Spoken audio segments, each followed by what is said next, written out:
Sad. We are back.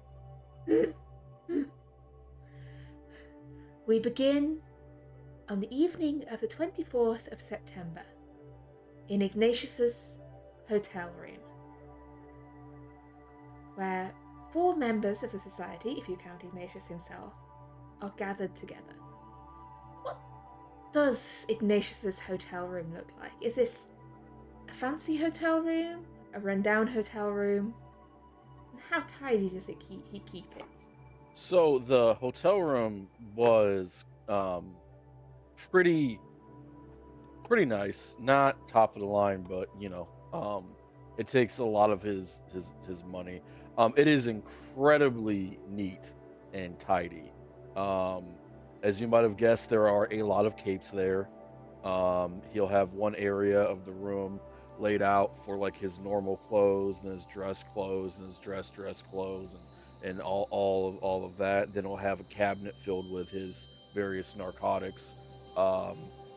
There's probably more chairs in that room than there should be, and he would struggle to explain necessarily where he got them from, although they're all definitely from different areas in the hotel. It is strangely neat and tidy for somebody as hectic and wild as Ignatius. Okay. So yes, the 4 of you have gathered together. At least one of you has other places to be later this evening. But for now, you're here to address a serious matter. Me? You. John?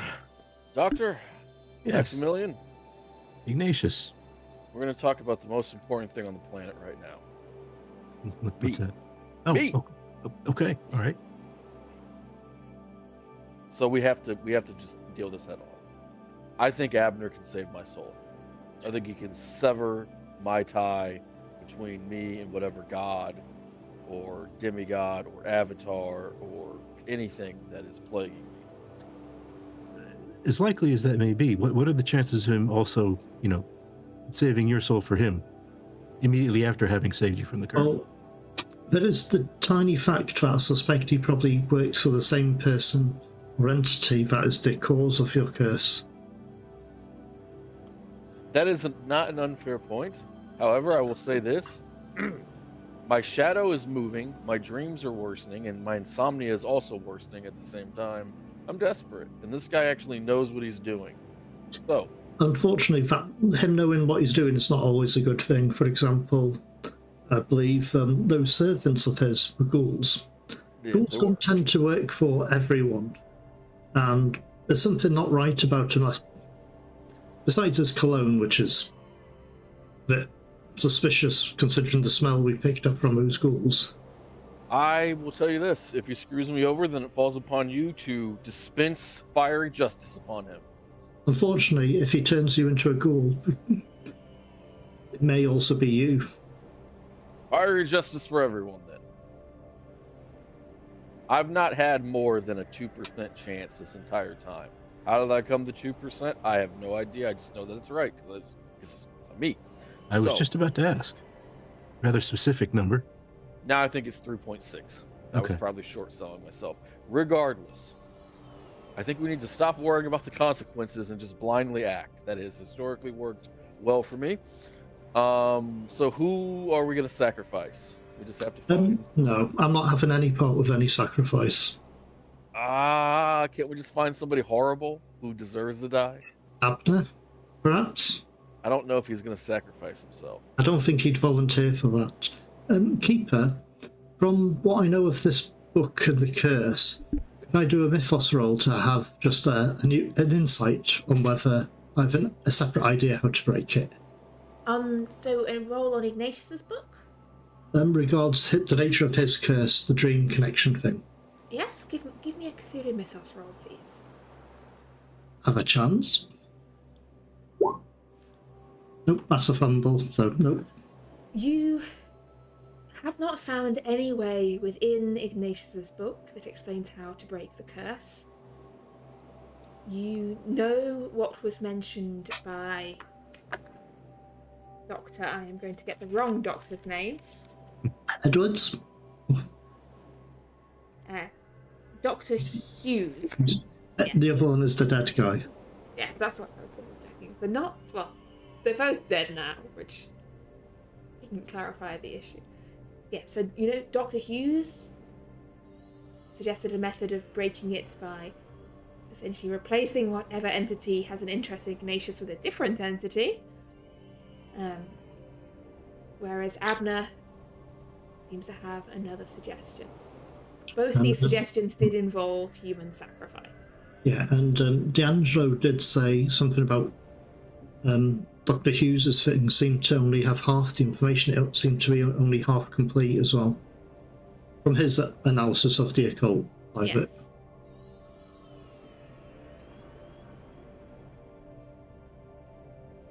I've got no idea from what I know how to break this. Doctor, it's a real conundrum. I mean, I probably made this harder when I basically had a mind battle with this thing. But, I was out of options, and almost everyone that can actually help me is either a crazed lunatic or has scruples. So that's always an uphill battle. Maximilian, do you have any thoughts? I'm not sure. Right, I mean, I got no clue about all the weird stuff. Yeah. And the quickest solution I can think of is just to put a bullet in your head and be done with it. You wouldn't get to any weird creature because you'd be dead immediately, right? Maximilian, this thing is literally tied to my psyche, arguably my soul. So that is profoundly stupid. I mean, you could go in a church and pray and hope that helps. Maybe, I mean, if these guys are like weird, powerful entities, maybe God is one too. I don't fucking know. That would presuppose the notion that the Anyway, no, I'm not doing this. I'm absolutely not doing this. Your point is not well taken, and thanks for trying, though. I mean, at least you showed up. Appreciate it. So yeah, this is where I'm at, Dr. Davenport, battle librarian Maximilian. I just want to find somebody who deserves to die, give them to Abner, and just roll the dice. And if I turn to a ghoul and you have to dispense with justice upon me, then you have to dispense with justice upon me. I don't really have a whole lot more time. Mortimer, there's no chance that you could perform the ritual and use Abner as the sacrifice? You wouldn't know that, would you?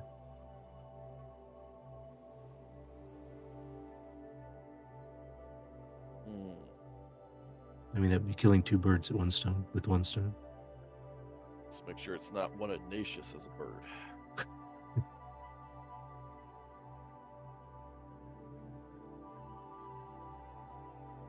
There is another option. I think you are muted, Dr. Mortimer. Just realised I was muted on the mic and not the Zoom. There is another option. You could speak with Abner and see what information you can get about a ritual to help you. Yeah. Because I don't know whether all sacrifices actually have to be a person. Perhaps an item of power could be sacrificed and destroyed instead. If I go and I speak to him, it might be better if I go alone. But here's the problem. And I'm somebody who just addresses things head on. My standing in the society is not the greatest. Almost certainly through no fault of my own. Yeah, possibly by attacking Elsie's best friend. It's probably a bad move. I don't know. I feel like we overlooked the murdering of the rabbit, then handing me a rabbit foot and taunting me with how the stew was good. Like, I feel like that is a very large portion of the equation that we just overlook. Anyway, what I'm saying is, we started out, we had a lot of trust, then people were dumb and they disagreed with me, and then they got petty. I had to prove them wrong repeatedly, or I'm almost always right. Then I went away for a while, saved you, letting you know about the Shadow Cats. Came back, basically found all the stuff for you because you guys are like mewling kittens sometimes, can't do anything. Then Abner worked through all that stuff. Like my point is that I am a valuable asset, and I feel like I get along with everyone in this room, Maximilian's desire for my suicide notwithstanding.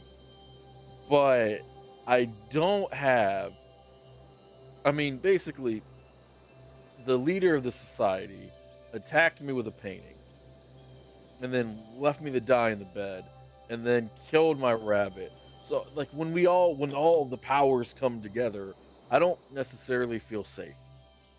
Um, and so I feel like there's only one way to ask this or say this. I'm either fully on board, I'm either fully in the society, or I'm not.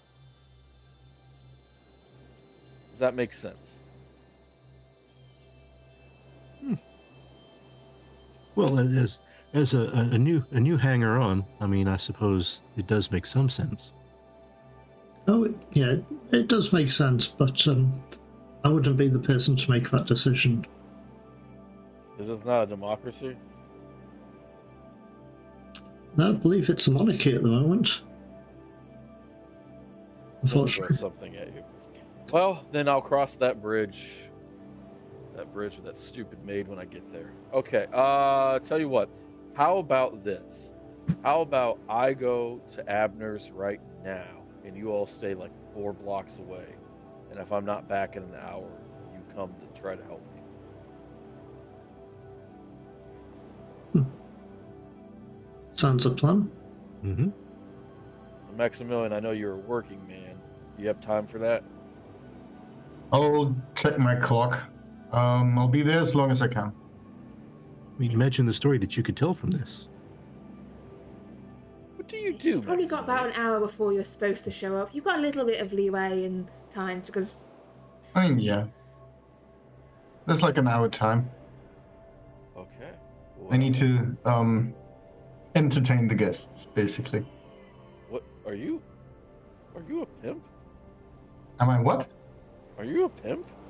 Oh, no. I entertain them with the stories of my past life. He works in a gentleman's club. He's a pimp. Okay. All right. Why do I have to say the thing correctly and then repeat? Anyway, so let's go. Yeah, so you're heading over to Unconsidered Trifles. The antique shop that needs to expand into bakery. All right. When we get about 4 blocks away, I'm going to say he had ghouls. They spotted us like a block or 2 away. So just come get me in an hour. Can I just clarify? Yes. When you say a block, how far are we talking here? I'm thinking like a city block. An American city block. 6 streets. 7 streets. 8 streets. There may be somewhere we can have a Like a drink. mile away? Less than a mile away? A half mile away. Okay. A half, yeah. Half I'm or quarter? genuinely asking here because I have no idea how big a city block is. That is fine. Yeah, a half Perhaps we'll mile. find Mile is Yeah. how much again? perhaps we'll find a pub or a tavern, something to stop in and wait a reasonable distance away, but not very close. Just There should be a pub on nearly every corner. So There More or less. is a pub on every corner. Is the rule. So All right. yeah, you step into the King's Head. I'm going to keep walking. For the record, I'm bringing 4 decks of cards, self-defense, and that's it. Only wearing 1 cape, the big cape, but just 1. Oh, You were right. yeah. I mean, you're just wearing 1 cape. Normally you're like stacked in 5 of them or something. 5 to 23. But yes. I Maximilian, I don't know how to say this to you, because you seem like a nice man, but don't question greatness. You accept it, you calculate it, you embrace it. Now, when you go to work and I pat him on the head, you be a good pimp, and then I just leave.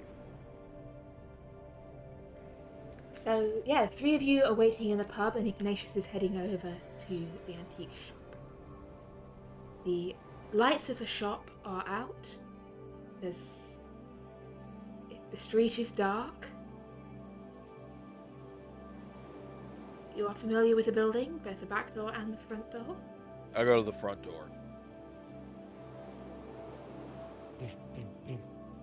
The knocking echoes through the building. There's a brief pause and you hear shuffling steps on the other side of the door, and a grumbling voice. What part of working hours do you people not understand? Shunk, shunk, shunk, clunk, clunk, shunk, clunk. I'm My sorry. shop is open 9 till 5 every day. I understand.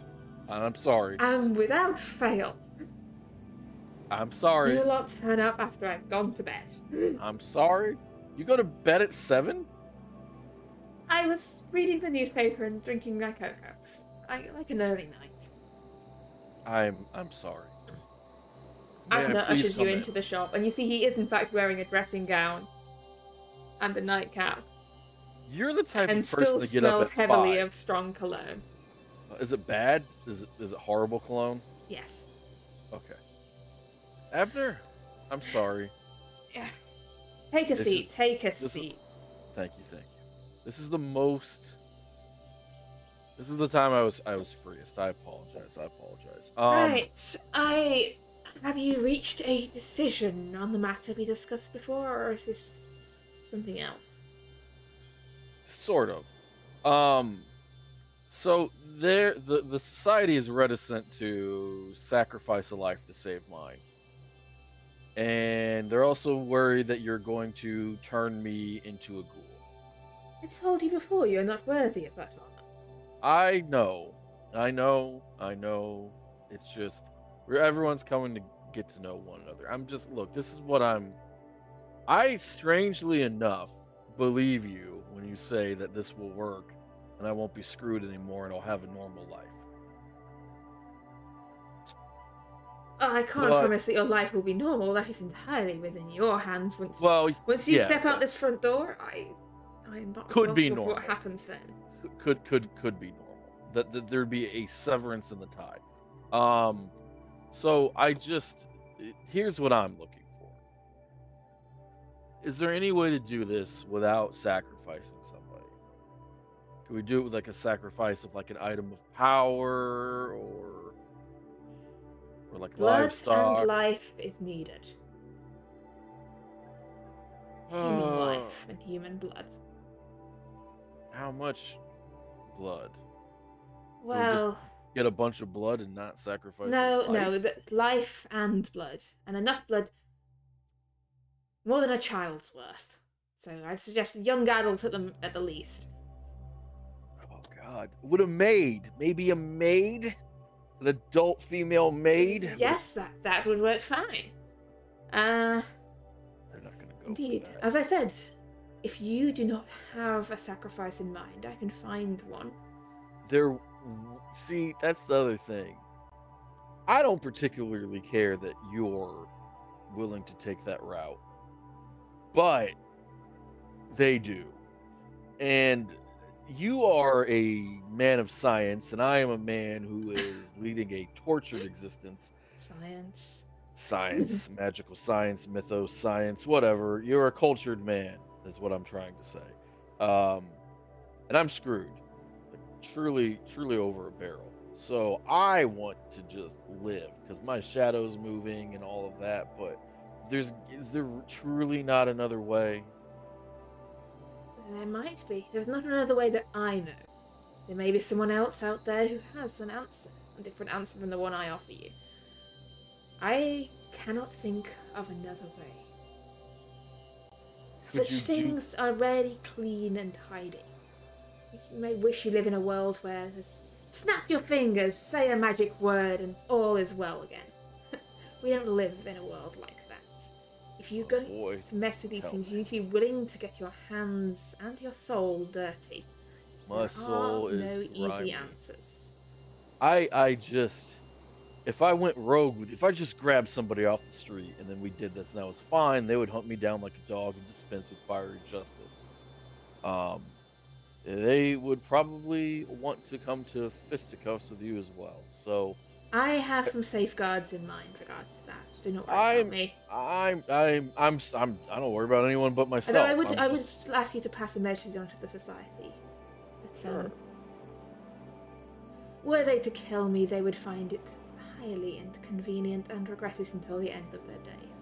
Oh, great! So you have a soul curse. That's phenomenal, and I mean that's great. That's just not safeguards and precautions. Look, you have a mummy in your basement. I would entirely like to avoid any conflict with you. It's You're a smart man. I am literally the smartest person you've ever met. Anyway, Oh, good. well, you know what? That's why you're not as smart as me. Anyway, so the point is, could you maybe think of another way? Could you theorize another way? We're just talking hypothetical. Well, if you don't want to make a clean break of it, that brings us back to the idea you mentioned before. Calling on a higher power. Jesus? No. Oh, No, That's hardly okay. appropriate in the circumstances. Yeah, it didn't seem likely. No, there are a number that... Well, there are many. There are a number that it would be unwise to deal with, and many that would make your circumstances far worse than they currently are. If I understand them correctly, I think the one that has hold of you is, well, patient one. I'm amused. They're only patient with me because they find me amusing. They made quick work of many of my compatriots. From what I read, some lasted years. That's rare. Many of these such creatures, you encounter them, your mind and body is lost within seconds. You're Some of very them lucky. were killed out. Some of them were killed outright. less I have a lucky. fighting chance. Yes. Do you have an idea who this might be? Who has me? An idea, but no certainty. I've been Would reading. you workshop it with me? I have a Yeah. theory. I have a theory. If you have a theory. Would you like to go first, or would you like me to go first? Show of good faith. I'll go first. And just before I say the words, I'm going to make a quick point to make eye contact. I'm trying to study his reaction. The Black Pharaoh. Give me a psychology roll, please. Big money. No, I don't even have enough luck to make His that work. face is hard to read. You do notice he doesn't really blink that much. Quite unsettling. Mhm. The Black Pharaoh. Ah. Interesting. Did I tell you about making contact with this thing? How that went for me? You mentioned that you challenged it. I fell asleep, and sometimes when I sleep, I can make contact with. There's a bit of a link, and I challenged it. I talked a lot of trash, trying to get the psychological edge, and it shredded me. Well, I would advise not to try that approach again. No, it would have killed me if it wanted to. As a matter of fact, I'm fairly certain You that I seem made to be it. operating underneath the delusion that you're dealing with something human. No, I'm not. Something that has It has sentience. It has emotions. It does It has react. emotions you can play as one might play a human's emotions. Well, I would did. remove yourself from that idea. It will get you killed fast. I will tell you this. This is just my opinion. It does have emotions and it does react. It does have an ego. It's really it's no different than being 3 feet tall and picking a fight with somebody who's 6'5", someone who's a I giant. think 60'5", more like. Well, there you go. The point is that that whatever this is, that's why I don't think it's one of the others. I think it's closer to us than some of the other entities that are out there. But Then maybe What it do- what's- is the Black what's- Pharaoh. I don't what's- know. what was your thought? Yet still, the patient one. The one who waits. How is that spelled? You don't know. He said it aloud.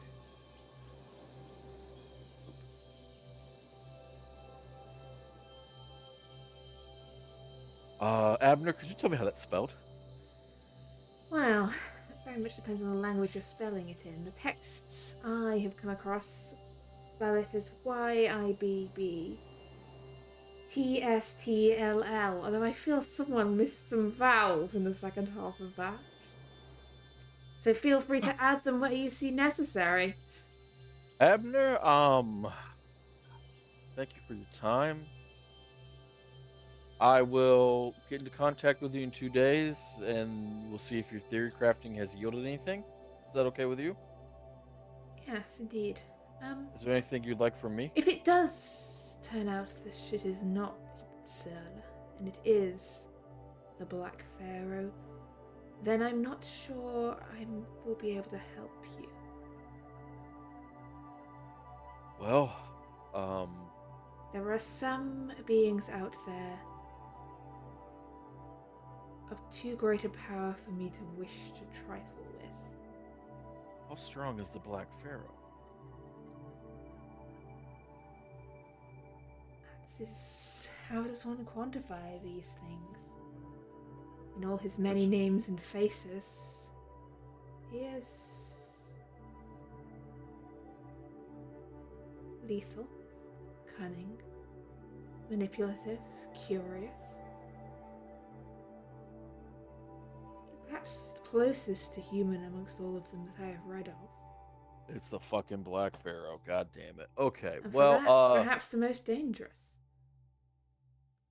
Although, unlike all the others I have read of, he at least can be reasoned with. He makes bargains. so I've been told. Well, Abner, I stand up and shake his hand. Thank you for your time. Yes, and if you come back here again, Working hours. working hours. Or I'll 9 call during till working 5. hours and try to set up something if that's not possible. Yes, but please. Hey, Abner, Yes. can I ask you a kind of bizarre question? You've been asking bizarre questions all evening. I don't see why you should stop now. Do you think I deserve this?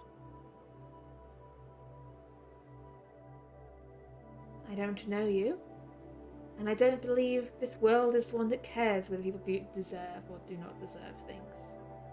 This is true, but I'm not asking the world, Abner. I'm asking you. I don't know who you are, or what you've done, or what you will do. Abner? I think the only person who knows whether you deserve this or not is you. You're all right, Abner. I actually kind of like you. Well, You like me too. I know. Your face gives it away. You find me interesting. good You do. night. My cocoa will be getting cold. Oh, here.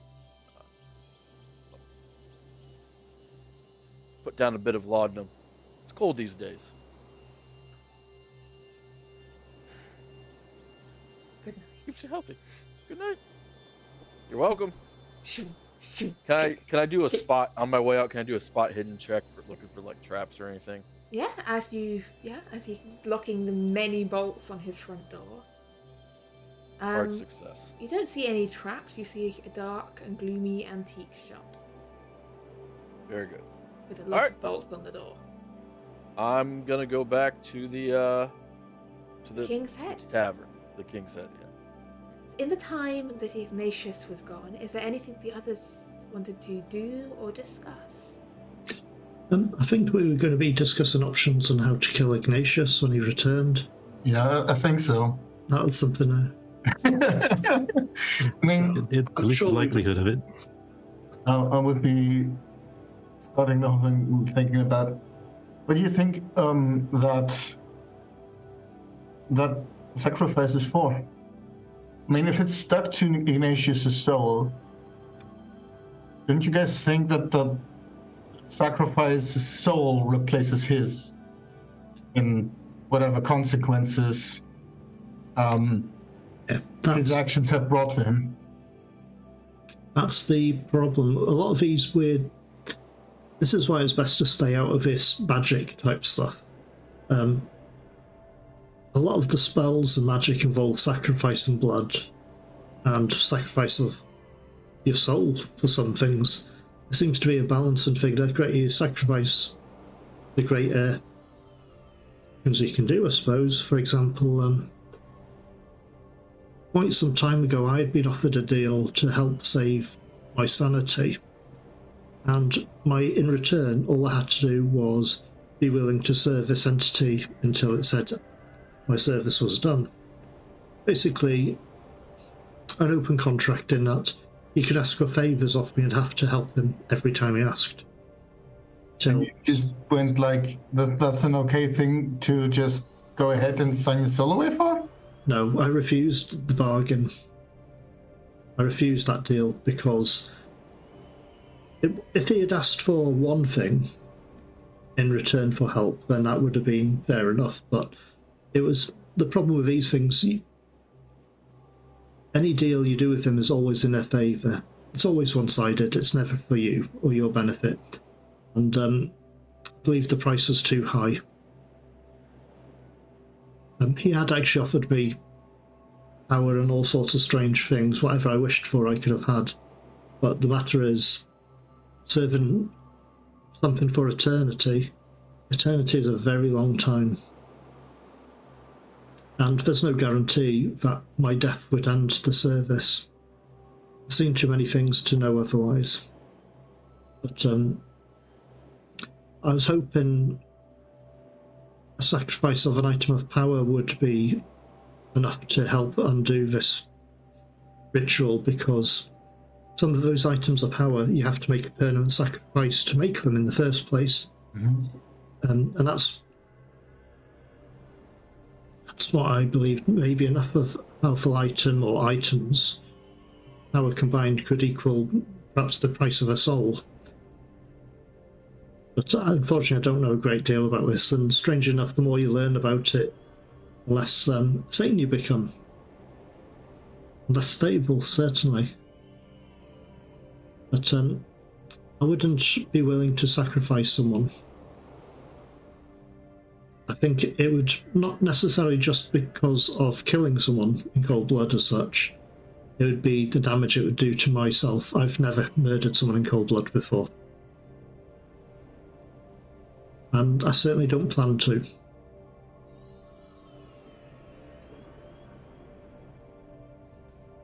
My thought is, I don't think we should be finding somebody for Ignatius, and especially if it's like some pauper from the street or somewhere, because it's easy. Yeah, who are we to make that decision? Exactly. Yeah. That's why I'm hoping there's a different option. Unfortunately, we're missing our occult master specialist, who may have been able to provide some sort of insight on rituals. I have no clue about that. But considering that the book was supposed to be sold to my boss as well, I can ask him if he's informed about stuff like that. Which can book? ask him. The book Ignatius has, or the... Oh, the red horned one. Unfortunately, that's another problem. And my concern about Abner is I'm not entirely sure he's human anymore. Or was, even. There's so many strange things, and things don't add up. The fact that Eidgul's working for me gets me to question his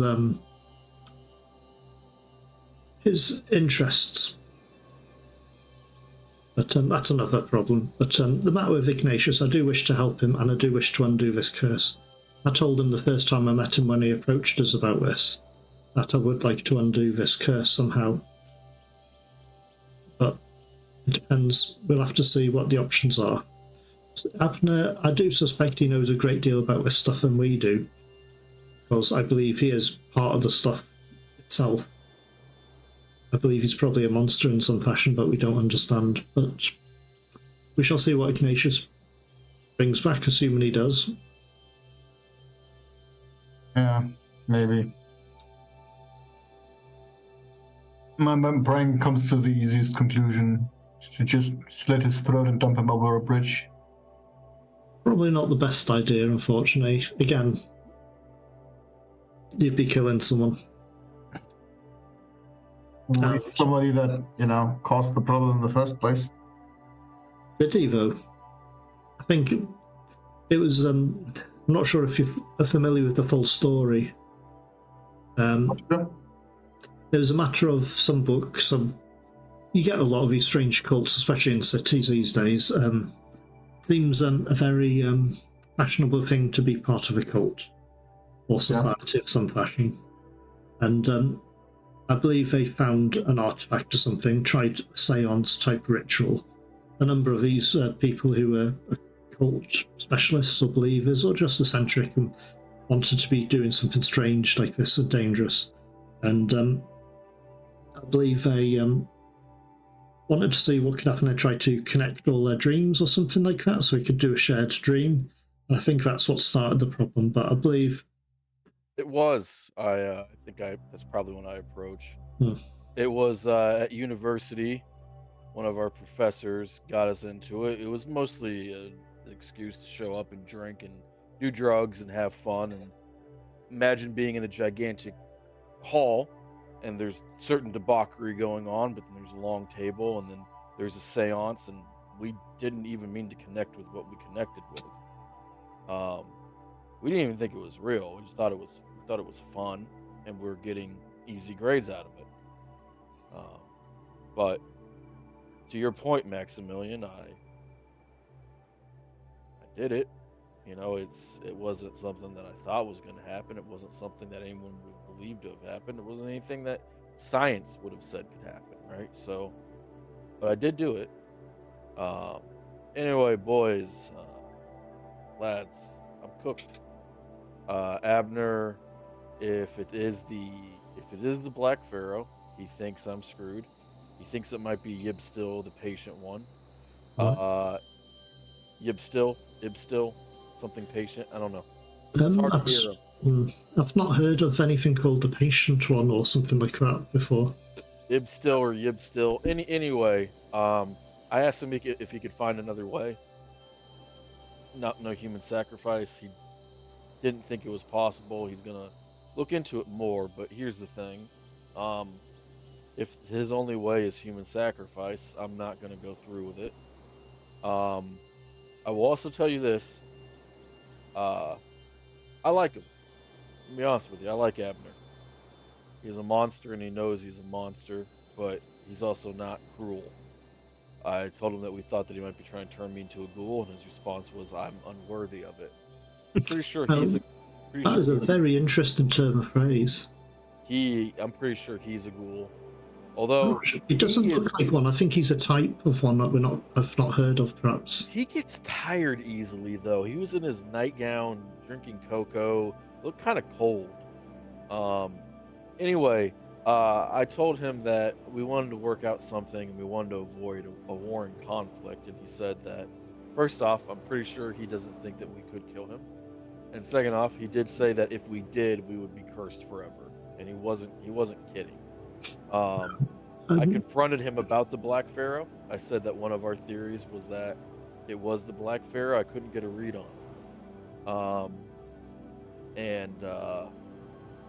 This is what I'm saying. If he finds another way, I want to take him up on it as long as it doesn't hurt anyone else, and let the chips fall where they may. That's a good point. You want to avoid. Do not fuck with this man. Do not. No, I think now he knows that we're aware of him, we could have problems. I mean, if we were going to kill him, we should have done it last time, and it would have been done and dusted. He would have opened. He would have. And I brought up the fact they hid a mummy in the basement. He seemed to act as if. Oh Jesus, yes. Yeah. Are you familiar with those? And how familiar are you with Egypt? Well, I think a man named the Black Pharaoh is trying to hate bang my soul, so I'm about to get real familiar with it. I've spoken to the Black Pharaoh a couple of times. Yeah, I think I did too. I didn't like it. He's go too well. He's usually open to negotiation, and as long as you don't annoy him. Yeah, I fucked the dog on that one. Well, is there something that he would want? Yeah, there is. Entertainment. He told me. Presuming, I think it's him, so I'm just gonna say it's the Black Pharaoh. Might as well be entertaining. I'm gonna go back to my hotel room. I'm gonna get my affairs in order, and I'm gonna think, gentlemen, if you need me later tonight, ring my hotel. Here's the address, all that stuff. Obviously, you know where it is. Other than that, should I get into contact with you tomorrow? I need some time to be alone. I'll look into further options. I'm not sure I've got anything that the Black Pharaoh would be interested in. I used to, but unfortunately that's gone now. Could you throw it into a fucking volcano or something? Unfortunately not. But it's out of our reach at the moment. Very likely in Cairo. Put down enough money for them to buy 2 or 3 rounds. And as I get up, I say, "Hey, Maximilian, be a little bit nicer." I'll try. I'll put like my large hands on your shoulder and like give it like a squeeze. Yeah. I'm supposed to die by the hands of a jealous husband, not by this. And I'm gonna go back to my hotel room. Okay. I mean, if you're quick enough. I mean, it happens to everyone. Wait, yeah, bye. I just leave. Okay. Well. No, if you have something to say it. I was going to ask, do you stay to finish up more drinks? No, I don't know.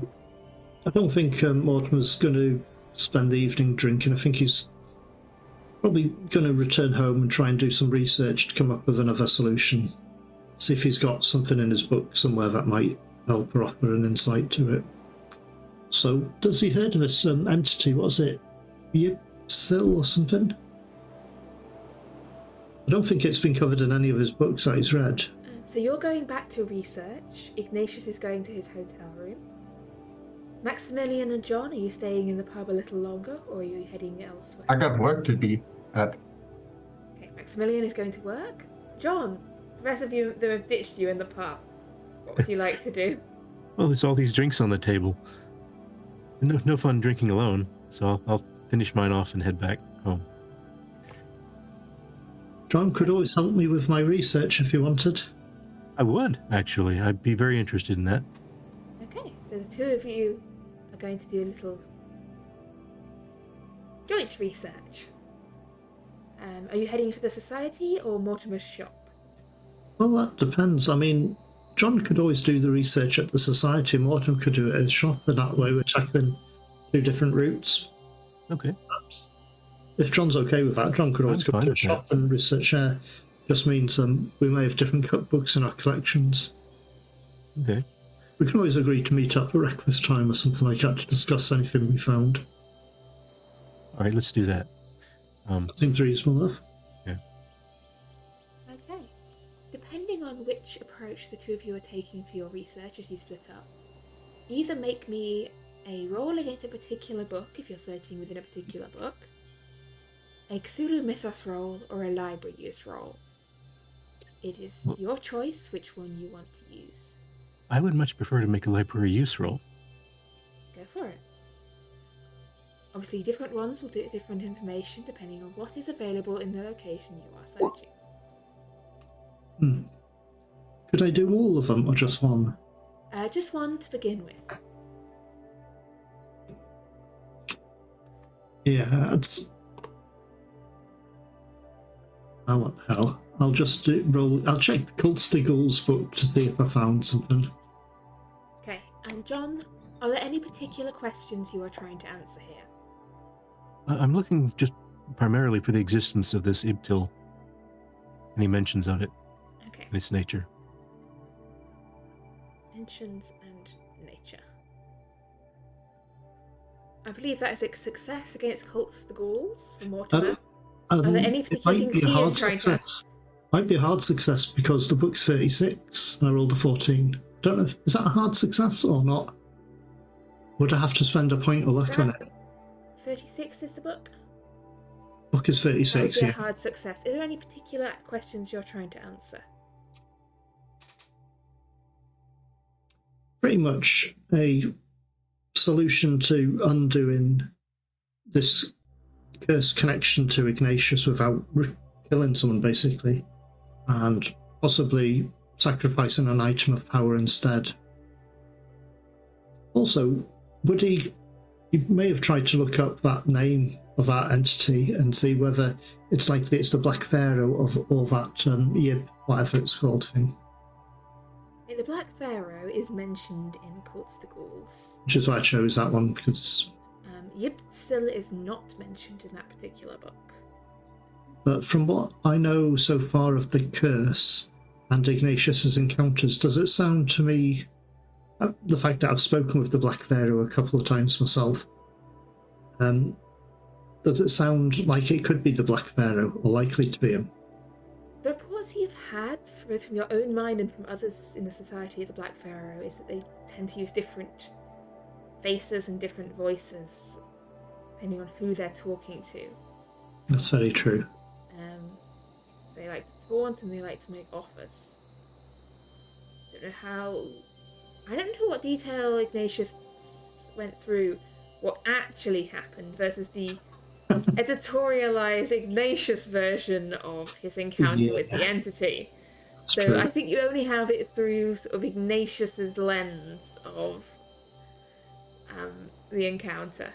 Through his greatness, as he would put It does it. sound quite different from your previous encounters with the Pharaoh. However, whether that is because it's a different entity or because it's Ignatius, you're not entirely certain.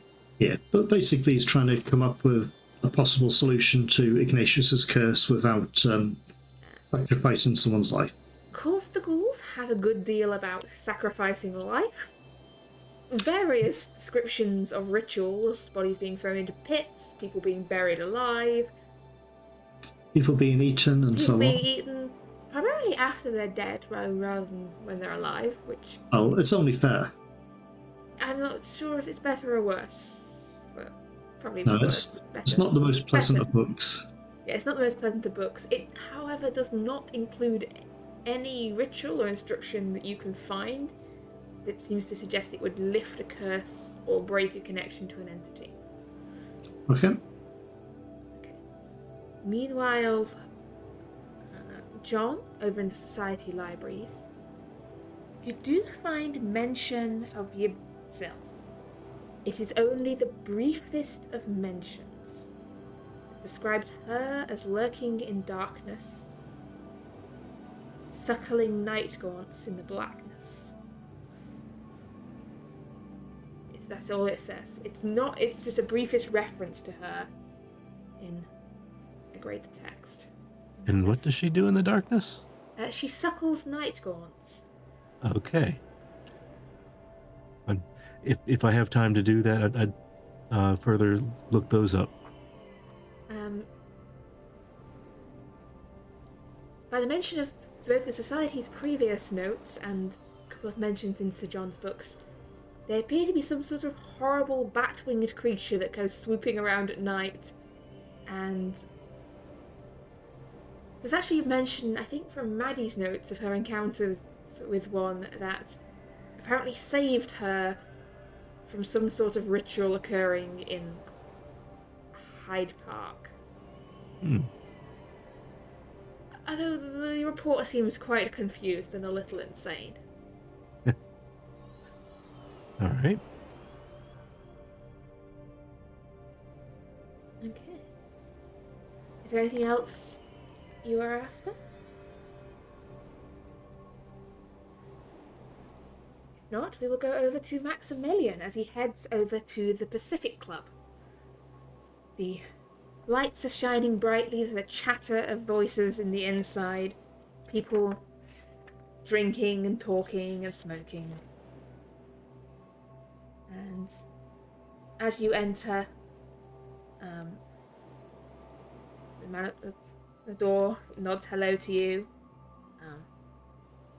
The waitresses say hello, and the owner, Theodore Holcomb, gives you a wave from the corner of the room. Yeah, I'll start with like the normal stuff, chatting up like the customers, and keep like a normal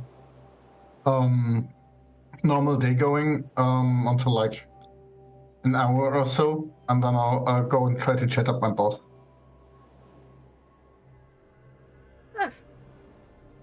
Maximilian! Yeah. I keep missing you. Have you been here the last couple of nights? I feel like... I think so. I must have been... Oh, no. I wasn't here the last couple of nights, and then the couple of nights before you weren't here. Time flies and gets confusing. I was out drinking with some friends, and the nights... I'm not going... No more drinking for a few more days, that's for sure. That's always what I say. It's not lasting long. Yes, well, not wanting to disturb you or draw you away from the engrossed audience. It's fine. Come to my office for a sec. I had a couple of questions I wanted to ask before either I forget or you forget, or I have to run off for the evening. About our mutual acquaintances over in Grosvenor Square. Yeah, so when you hired me in the beginning, I thought that whole stuff was just bogus. I've seen a couple of things since then, though.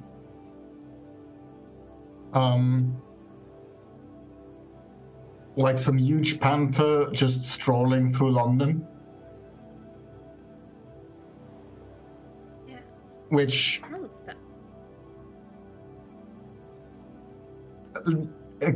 as said by the others. Yeah. When we have a moment, you will have to give me every detail of that story. But yeah, I will. Later.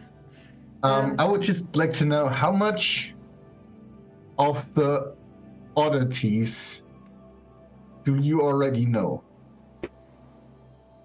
I know that the Society dabbles in dangerous magics and dangerous entities.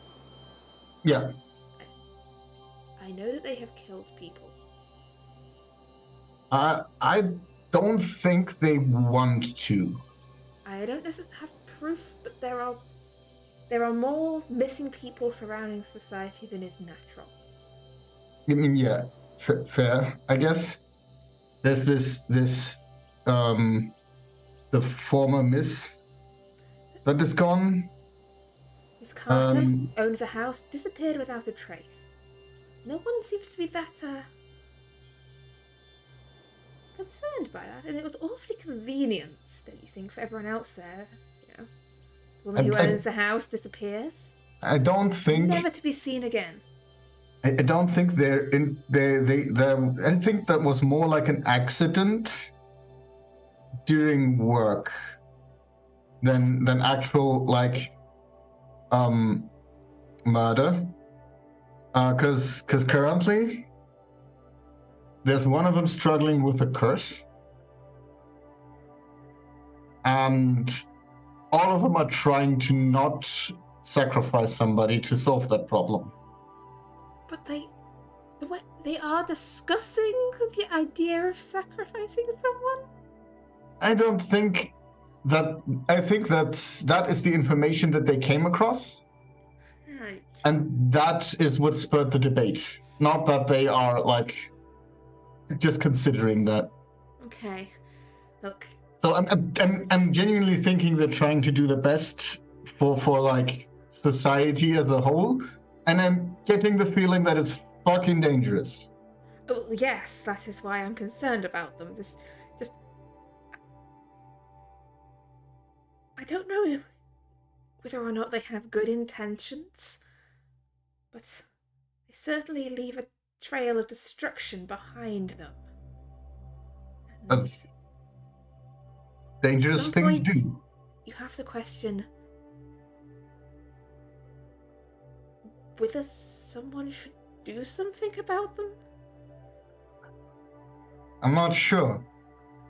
The person that we encountered a person that had ghouls watching on this open street, and like a mummy in the cellar.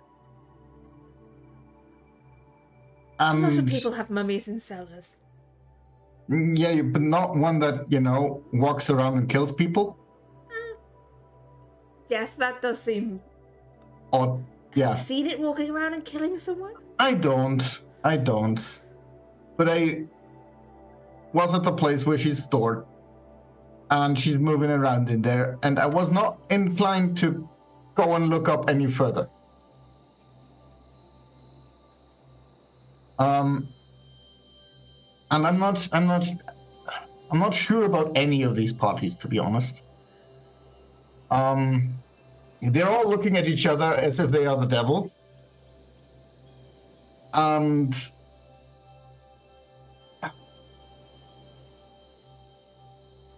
I'm fairly convinced that at least they aren't trying to harm anybody. The other guy is just cold, right?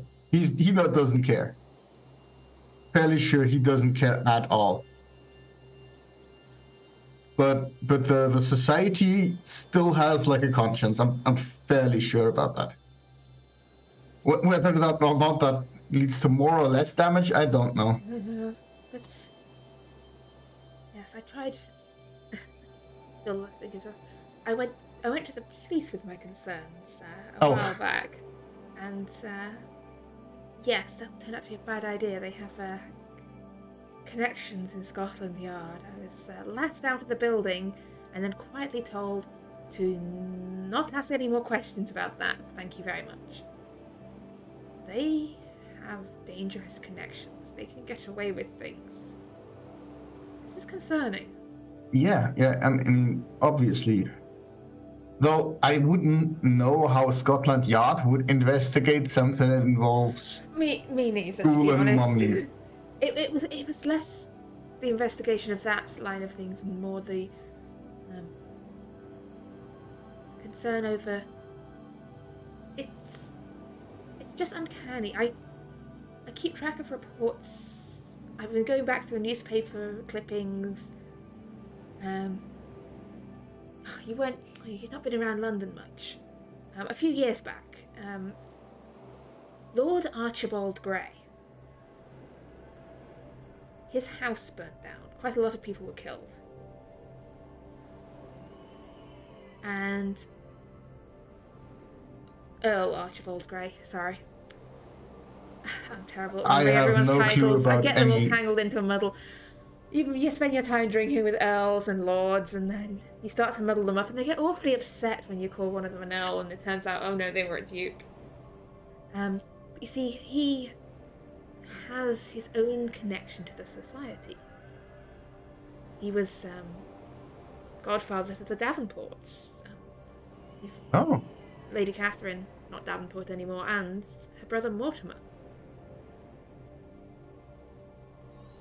And they were seen around him not long before his house burnt down and a lot of people died.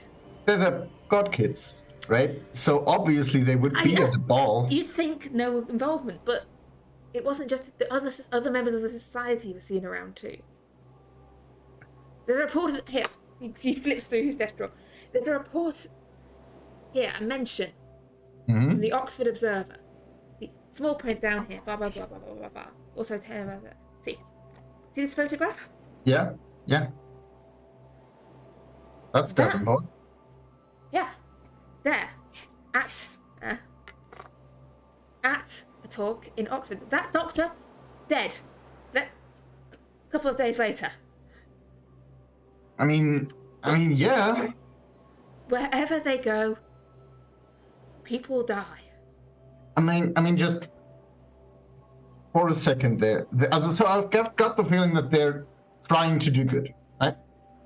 On one point, if they end up, stumbling across some stuff, and then their method of protecting society at large is blowing it up, that's what you would see, wouldn't it? Maybe, but at what point did it become? That's what I think. This is a good idea. This is a good idea because we're gonna take a look at the society so they keep their game straight, and they do all the dangerous business. Yes, I guess.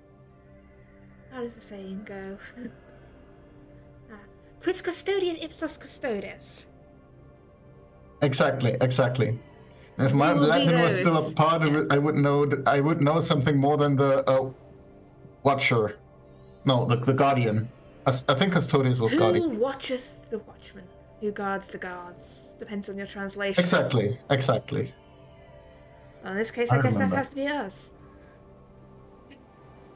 And that would also explain the connections to like Scotland Yard, because if Scotland Yard can't solve anything because it's weird shit, just passing it over to the society and overlooking the burnt down buildings they leave in their wake. Exactly. Perhaps there's some case that someone should set up something slightly less haphazard. I'm not good with the planning thing either. Look, I'm just an interested bystander. Look, I'm in a club. I'm not involved. I don't have connections to the police, and I don't wish to involve myself formally. But yes, I am just worried. But thank you for updating me. And when you're done with this evening, I've got a nice bottle of scotch, and you can tell me all about the panther. Like, I want that one. I want to hear. I will, and I'll take the scotch and I'll put him into like the that she's supposed to be a lady that changes shape into a panther, and that it's been seen a couple of times outside, right? Are you telling the story with just the facts, or are you embellishing it into a true raconteur's tale? I don't think he could stop himself. I mean, it involves shape-shifting and naked ladies, so... I mean... Fast cat go. So as you drink and tell Theodore the story, across London, Ignatius has returned to his hotel room for the evening. I walk in. I take off my cape. Hang it up. It's my favorite cape. It's long, black, and heavy. Velvet. It's the first cape that I ever bought with my own money. I turn off all lights. Take a huge sip of some whiskey. A little bit of laudanum.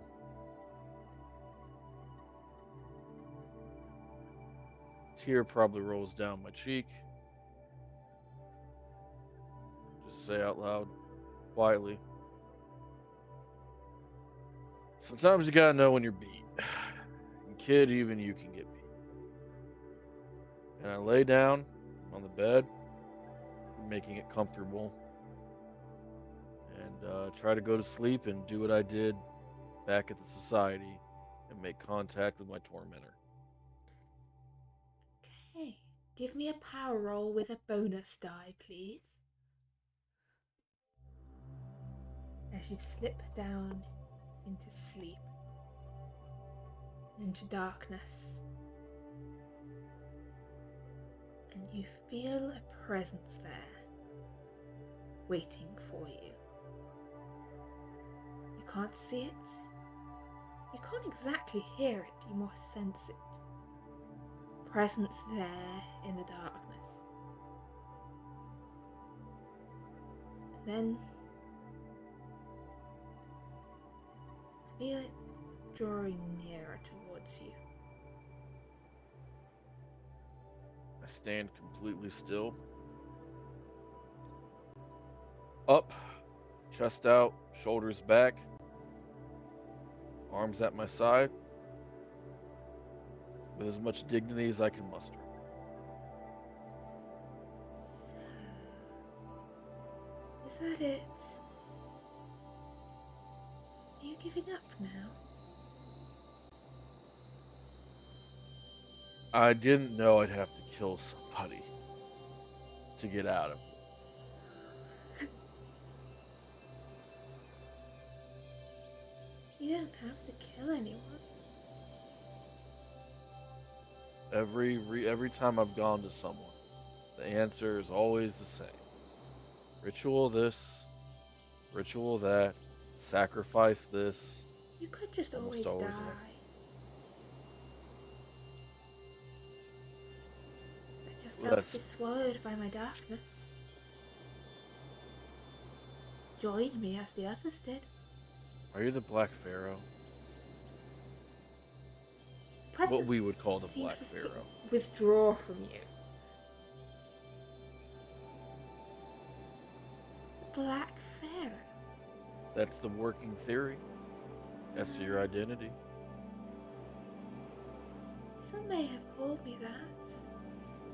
It's not a name I know as mine. What would we know you?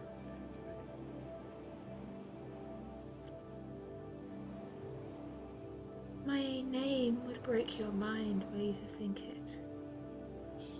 It would burn your tongue were you to speak it. I'll rephrase. What name do we use that you would know is your name? I am the one who waits in darkness. So you're not Yib still? The patient one? The patient one. Some have called me that.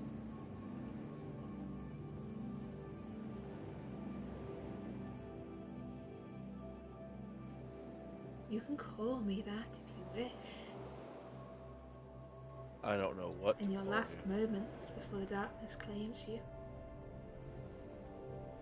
Why can't you let me go?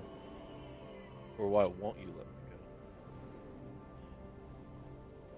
Because not letting you go is more entertaining than watch you squirm like a worm on a hook. So, I'm entertained. You were. And if I was entertained. You're getting dull now. Well, how many capes do you think I can afford with this pension? Would you like the defiant card trick, the traipsing throughout England from expert to expert, the quips, the Seen showman? that 100 times over. Exactly. It's getting old. Same old routines. Same old I jokes. think you like me. I think you want me to keep fighting because there's a part of you that's rooting for me to get out of this. I think that you've had your fill of souls and broken lives, and you want something different. I think you're disappointed in me because I was the first one that you looked at and said, yeah, kid's got a shot. Hmm?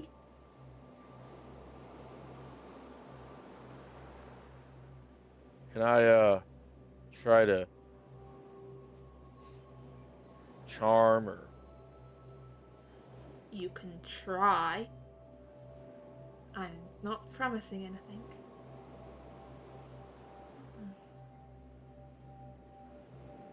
Do you know why I kept you alive so long?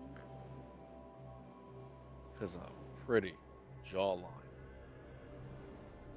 Because I have never, in all the millennia, dealing with those bold and stupid enough to call on me, We didn't never mean come to. across any with quite such an enormous ego. You know why it's so big?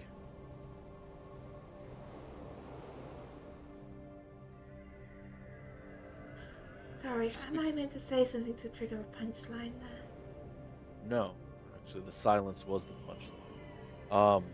It's so big because it has to be this big. Imagine, so you can't, as powerful as you are, as great as you are, as robust as you are, it's hard for you to understand what it would be like to be me.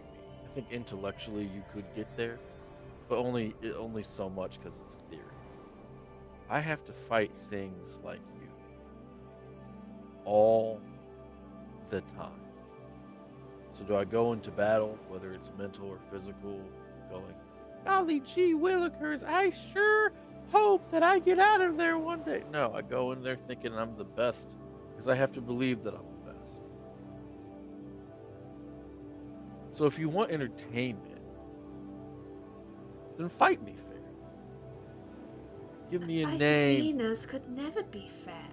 Give me a name, give me an angle, make it a contest, make it something. You want entertainment. You kept me around because there's a small part of you that wants something from me. And it's not just to eat my soul or devour me with darkness. You saw something in me that made you feel something right here. Give me an even playing field to best you, not in raw power, but give me an actual avenue to make this a contest. You want to make this a game? It's been a one-sided affair the entire time. Make it a game. Unless you're scared. No. What sort of game? Well, what game have we been playing? I've been running around Hide and seek? with nothing. I've had nothing, no angle, no even platform to combat you with. I'm at a slightly more than 0% chance here. Why don't you give me a, you know how my people, we have a sport called boxing? I'm just asking for a puncher's chance. Right, we play a game. Let's play a game. I will give you 3 challenges. 3, that's traditional amongst your kind, right? If you can beat them and survive them, I let you go. I just don't want to have to kill anybody who's innocent. If you fail, you and all those you know are swallowed by my darkness. What do they have to do with anything? You don't Haven't you care taken enough enough? about your own self. I needed to raise the stakes. I don't care about myself. I'm the greatest. What makes you think I don't care about myself? Well, consider it added incentivization. If you are indeed the greatest, then there's no risk of you failing. That's one of the absolute worst arguments I've ever heard, but you have me at a disadvantage. How long do I have to agree? Because I can't make a deal. I can't make a deal on their accord without their consent. 1 minute. So how do I contact them to ask? You don't. You decide. Do you want to play a game? You fear me this much. You it's so funny to me. You always 15 you're seconds this have gone. unending cosmic power. This An is the incredible. only way out for you, except for course. killing people. Oh, there's another way out. There is one other way out, and you don't want me to go that route because 30 I know how. seconds left. Okay, I'm gonna keep her. I'm going to try a huge bluff here. You're not the only door that I can knock on. Sometimes someone can knock on the chambers of Cthulhu. See how that Okay, goes. you're invoking Cthulhu as the name you want. I'm invoking Cthulhu. What if I made a Make deal me with either a Cthulhu? fast talk or intimidation check here, please. Let's see here. That's gonna be fast talk.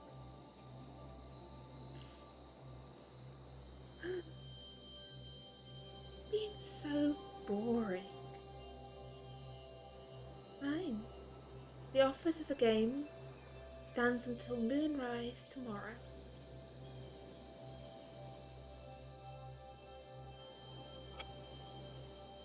I need a name. If you refuse, then I shall return to my previous sport of killing you slowly and painfully. Can I burn that 5 luck? To do what? I believe to convert it to a better success. That was a success. Okay. I didn't know if I could upgrade it. That was a success, yes. Hard success was enough. Okay, how do I get in contact with you? Same old game, same dance? Come find me in the darkness. One who waits in the darkness. I'm gonna call you Midnight. You got a new name. And you feel don't even the see me. presence withdraw. And I do need you to give me one last power roll, please. And a sanity roll. Yeah, that sanity roll is always happening. Sanity roll. Okay. Power roll. Oof. Well, luck had to run out at some point. So as you awake in the darkness of your hotel room once more, please roll me a 1d6 and another 1d6. That's the first 1d6. That's the second 1d6. You lose 1 point of sanity Okay. from tarrying in the darkness with the one who waits there. And just as a little reminder, you wake, blood seeping from the corners of your eyes, under the beds of your fingernails. You have lost 6 points of health once more. I'm at 0. 0. Because I was at 6 heading into today's session. Had you not recovered any in the time before? I had 3 days. I don't know if that would have given me a point or not. Because last session, the doctor had to work on my face. I can't remember if that was first aid or medicine. That was first aid. Yeah. They probably would you have provided him some medical assistance in those 3 days? Given time, he would have done medicine for anyone who's injured, so... Mortimer, please give me a retroactive medicine roll for the sake of Ignatius. If you fail this, then there's a lot hanging on this roll. There really is. Why is Max rooting for me to die? Roll me a 1d3, Mortimer, please. So, I think medicine rolls were mentioned at the end of last session. I forgot them in the 2 weeks since. You do, in fact, have 1 point of health still. Okay. Ignatius. But you feel terrible. Like, not only are you bleeding from your eyes and your fingernails, but the wound from the ghoul has sort of opened up again. It's like trickling blood down onto the bed sheets. So I'm sitting on the bed sheets.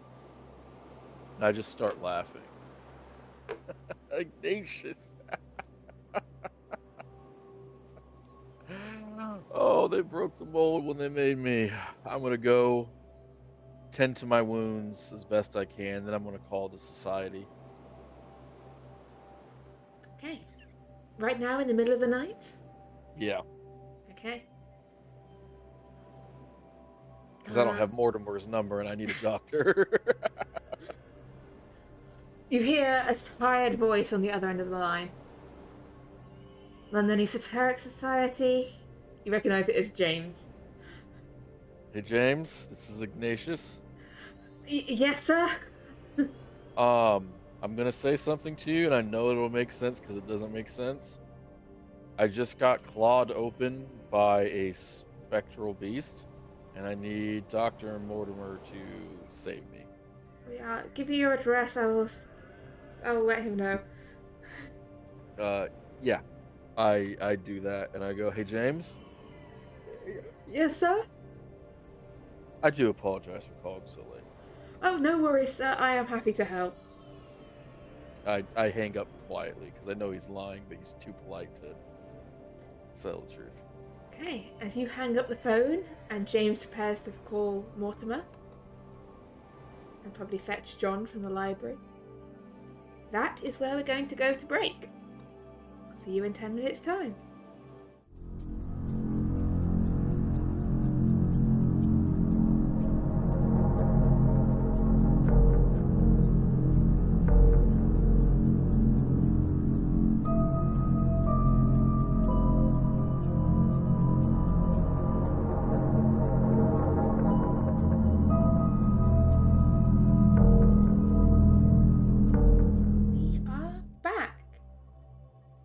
Mortimer, your phone rings loudly in the middle of the night, the sound echoing through your bookshop as you're there, flipping your way through cults to ghouls. Bit of a strange time to get a call, but could be worse. I'll wander up and answer it. Good evening. Sorry to disturb you, sir. This is James. Oh, how are you, James? I'm fine, sir. Unfortunately, it seems that Mr. Emberrath has got himself into a little difficulty. Oh, not again. What's he done? He rang requesting a doctor. Okay, he's probably threatened something he shouldn't have again. I'll thank you for letting me know. I'll head back to his hotel and see what I can do. Thank you very much, sir. Good evening. And yeah, I'll head towards. I'll put my book away, pack things up, grab a medical bag, and head over to Ignatius's hotel. John, from the library, you could hear James's voice on the phone in the office around the corner. Okay, I'll go ask him. Everything all right, James? Oh, sorry to disturb you, sir. It appears that Mr. Emberrath was in some difficulty in his hotel room. Did I was just listening. Was it Mortimer? You were Dr. Davenport? Yes, You were he asked for Dr. Davenport, although he was not entirely clear about what the situation was. Right, then I'll head over to his hotel. I do remember where it is, right? Yes. Would you like me to call anyone else? Or? I'm not sure if Max is finished work yet or not. He might still be at work. Would he be, or would I know? You know that he has some flexibility.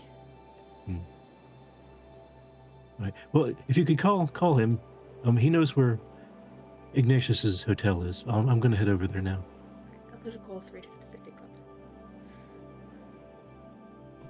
Yeah, so as you head over to Ignatius's hotel room, Maxwell, you were just finishing up for the evening. It's getting late, even for the club.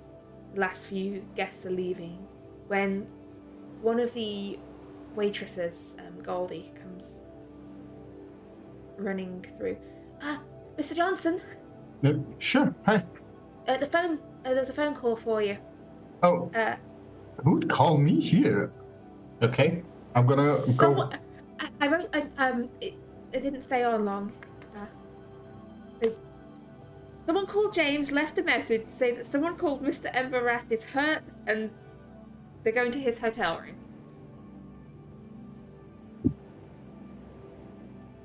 Thank you, Goldie. And that if you... Let's just make my night longer. I'm sorry, what? And if you're done with work, you could go. Where to go. He was very polite. I mean, that's James. He's a very polite man. Better than all of us, I guess. All right. That just made my night a lot longer. But thanks for taking that down for me. See you tomorrow. and I'll See you tomorrow. leave and go for Ignatius's hotel. Oh, for the sake of universal convenience, you all arrive at roughly the same sort of time at Ignatius's hotel room. You perhaps have run into each other in the hotel lobby downstairs. It's like Mortimer's there at the desk talking to someone, and then one after the other two of you arrive. You do know the way up to the room. So, do you guys know what he did? No idea. I do. Alright. He just needs the attention, some sort of medical attention, apparently. So I'm not sure. Could be anything. Yeah. I mean, last time he needed medical attention, if you exclude the most recent incident, he had a problem in his bedroom. I mean, he seems to have another one again. Yeah. Not sure whether that's on business, but you know. Let's go, unless he's done something stupid again. Oh well. She'll have to see. But let's go and check in on him. So I guess we'll head up to his room. I'll knock on the door when we get there. It's unlocked. It's unlocked. Okay, I'll just open it and wander in. And Ignatius, what have you done this time? I couldn't do it. Davenport, it made me an offer. I couldn't do it. Couldn't? What was the offer? It. Hold on. I made like probably some like notes over what happened, like in my, because it'd be hard to recall as I was waiting. I fell asleep and it was waiting for me. It wanted to talk to me. It told me who it was. Its name is the one who waits in darkness. Yeah, I called it Midnight and it seemed to accept that name. It threatened me.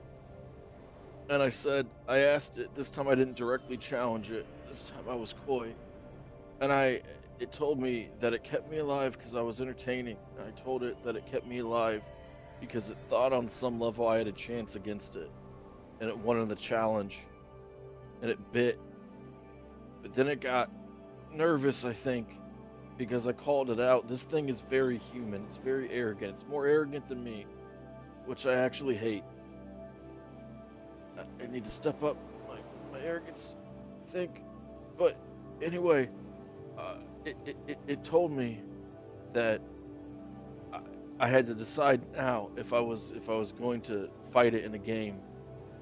Best 3 challenges, and I asked for the stipulations, and it said I had a minute, but if I took it, then everyone at the society, their life was on the line too, and I couldn't do it without asking, and it wouldn't give me more time. So I had to really dig deep and pull out a bluff. And I said there was other doors I could knock on. And I said I could knock on Cthulhu's door. And it froze. And then it said that it's giving me until end of moonlight or next moonlight or something. I don't want to take the deal because I don't want to risk your lives just for mine. But I know that if I die, it'll have my soul for eternity. So at least I know what everything is. I know what the stakes are. It gave me this, and I point down, on the way out. But I shook it. But I can't take the deal because I can't risk your lives. So I called you here to tell you something. Please patch me up the best you can. And I need some money to go out to the countryside where I can just die away from everybody else. And I'm never going to drag anyone down with me. So you offered it offered a way out to the deal. It did. I had to attack it from different angles. It was like I was playing poker. So, and I look at his notes for a bit and said, it looks, so you were trying to play with her. I was trying to find out, there's no nice way to say this. if it told me that if I died, it was over and I was just dead, like whatever a normal death would be is what it was, I was just going to let nature take its course. But I got it to reveal some things to me, presupposing that it's being honest, of course. But I think it is. I just want to be patched up. I want to say my goodbyes, and I just need to go off and die somewhere quietly, so no one else can be hurt. Well, the thing about these creatures, they tend to get bored easily. They've been around a long time. And you were right when you said you were entertaining it, or it found you as entertaining. And then it said I was boring. Now, but this is an interesting idea. I must admit that although I'm not willing to sacrifice an innocent person to undo something like this, I would have no issue with putting my life on the line to help any one of you. It's not just your life. If it was your life, it's a life. Our lives are fragile, but it's the same. Remember that stupid boy who came knocking from Oxford, and he wouldn't listen to save his life, and I told him that smart people who act stupid get involved in this stuff, and that's not meant for everyone. I didn't say a single thing that was wrong there, but the other side of that coin is it's you, the battle librarian, and you, Dr. Davenport, and you, Maximilian, the pimp of justice. You're the ones who stand and fight these things from the shadows as best that we can. This society is important. Just let me die. Patch me up so I can have some type of fight on my way out. I just need to get away from here, because we can't lose this society. Distance will not help you in this case. No, but it's a distance from you. It's a distance from everyone else. Yeah, I don't think distance would matter in this case. But I'll certainly see what I can do for you. I suspect if these injuries are anything like the last ones, I don't think I'll be able to do much to patch them up. I think the damage seemed to be more internal than anything else. But I'll see what I can do. But it's mostly internal, but there are some outward cuts. Yeah, Keeper, I'm guessing it's just pretty much the same as last time, where it's internal, bleeding from the eyes and stuff like that. There's nothing I can actually patch up to help. You do see that some of the blood is coming from his reopened wounds from the fight a few nights ago. That you could, with a successful first aid roll, patch up. Okay. Or medicine if you're willing to spend a few hours doing careful stitching and well, the difference is good care of it. Yeah, first aid I can only do once initially, and medicine is I can do after the first aid, more or less. You can pick one or the other in this case. So if you do, you can either do first aid or you can commit the time to do medicine. What will be the difference? The health, I'm guessing. Yes, and the hours you're spending doing this, whether you're spending. What would Mortimer do? Patch him up quickly, or spend several hours taking the time? Do it right. That's what he would do. I mean, he would spend time to do it as best as he can. So, medicine it is. I mean, as long as it's not a fumble, we'll be fine. Yeah. Hard success. 1d3. Spend the time patching him up. See, as you do so, give me either spot hidden or a listen, please.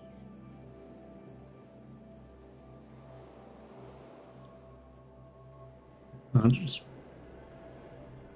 spot hidden fail. All is fine, all is well. Nothing to worry about, apart from everything that there is to worry about.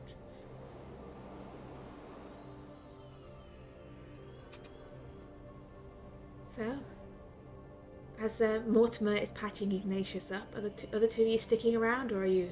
Oh yes. Okay. Oh yeah. And I asked Ignatius, while you were talking to her, did she make you an offer to come join the others? So I could just die and join them. But there were others she mentioned that you could. She keeps what she kills is what she keeps. I found a note about her at the society. I mean, not much more than a mention, but go ahead. Who wrote it, brother? Who wrote it? Do I know who it was that wrote it? It would It was in some of Sir John Wallace's older writings. I think it was some older writing. I think it was Sir John Wallace who did it. Oh. Back when the bloodline was strong. That was supposed to make you all laugh. Oh god, I'm losing my touch.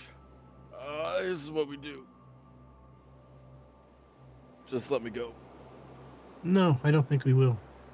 You need to stay with us. We need your capes. This is true. This is based on science and logic.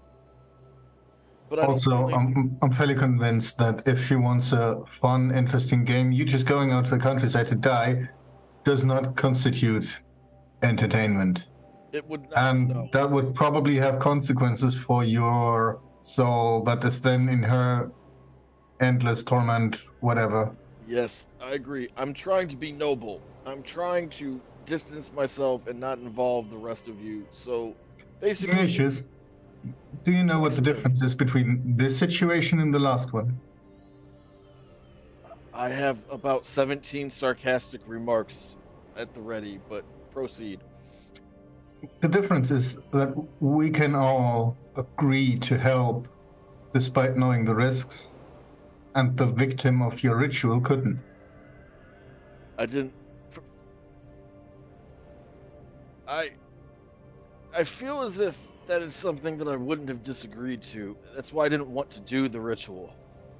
Like, it was enticing at first just to get this hell out of me. But I literally did not want to do the ritual. So what? We're playing a game. It's gonna be fine. Okay, hold on. I'm gonna pass out and try to contact the thing. Right now, this moment. It's quite awkward trying to fall asleep with 3 people watching you. Oh, what? No, that happens to me all the But- time for reasons we can't discuss I on haven't stream. finished my sentence yet. Should we avert our eyes or something? But Ignatius does somehow achieve it. He's only got 2 health. He watches he passes out. I'm not even going to ask for a power roll this time. She is waiting for you. You descend into the darkness and you feel her presence there, waiting. The sense of a vastness there in the darkness. There was a sense that she's perhaps not alone, but you can't see anything or anyone. Can I try to? There is no light here. Okay. Hello? Hello? You are still alive. Feared I might have gone too far that time. I'm not gonna lie. That was really close. Thought you needed a little reminder.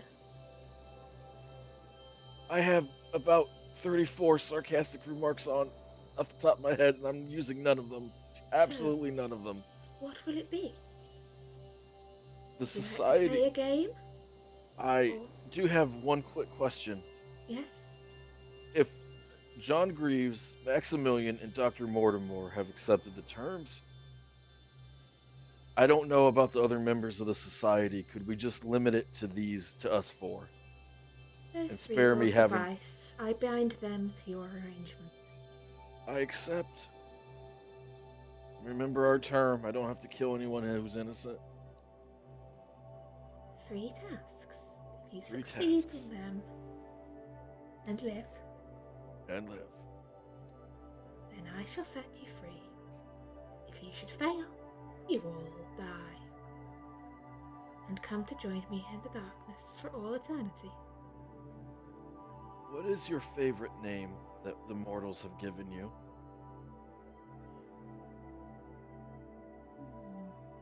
There have been so many in so many languages. Could it be Midnight that I gave you? Unimaginative and undescriptive. But But catchy. it'll do. It will do. You may call me Midnight. I stick my hand out. This is how my people do business. I don't know how it works for you because you're a god. I don't know. Nothing takes your hand. Oh, very good. I suppose I'll see myself out now. As I said, 3 tasks. 3 tasks. The first, I shall give you now.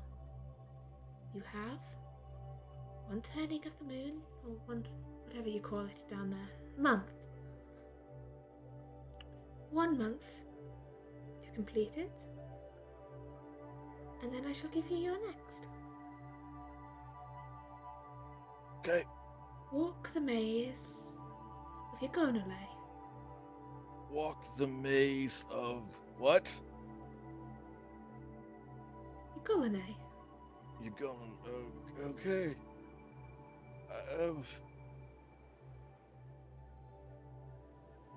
I have no idea what that possibly could mean. Well, that is part of the challenge. Very good. When you say 1 month, is it from tomorrow? Now. From this very second? Yes. Okay, I'm gonna make a note to get the exact time when I wake up.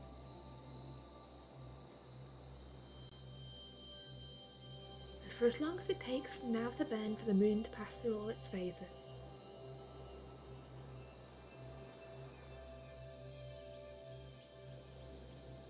Okay. Hey, midnight. Was it ever personal? I am not a person.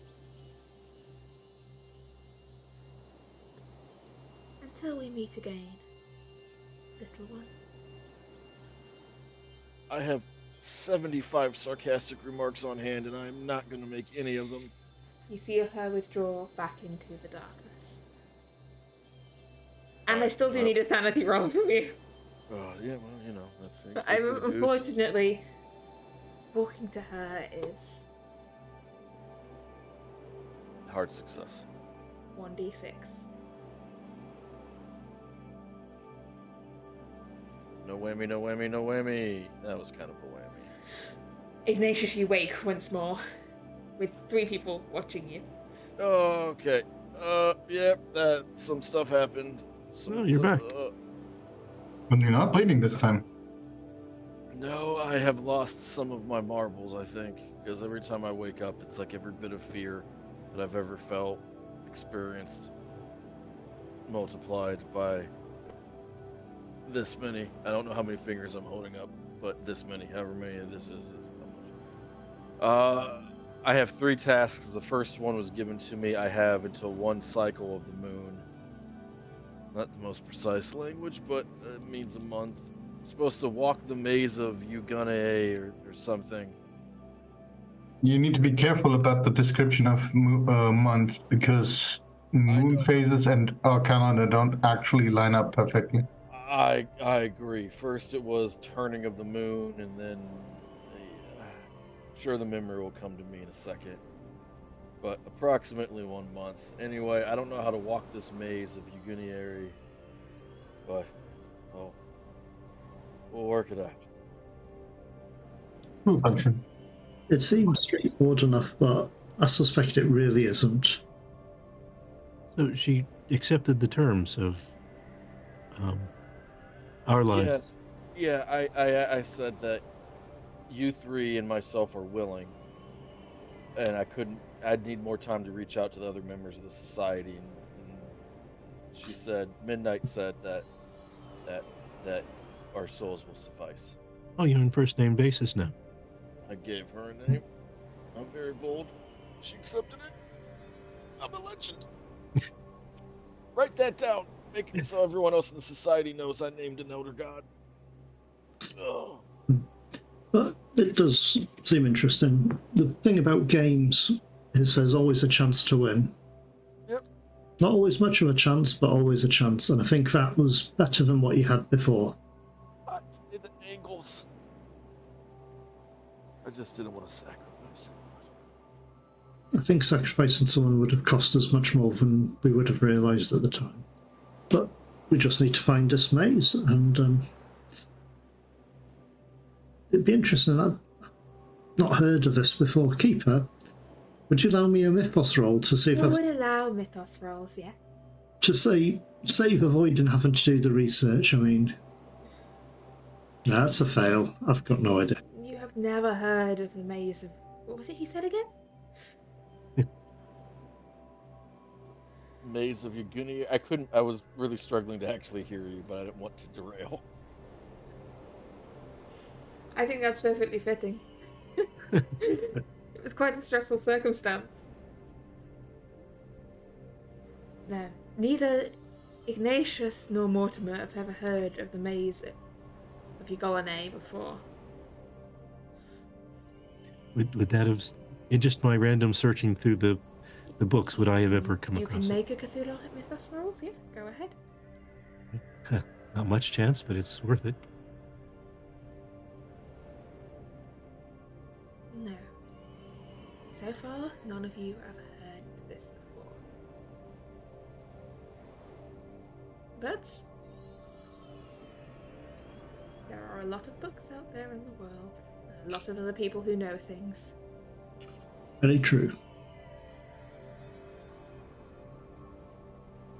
It is currently about 1 in the morning on the 25th of September. Yes, it is a Sunday. And what exact phase of the moon are we in? It is currently the moon is waning, and it is a couple of days past being a half moon.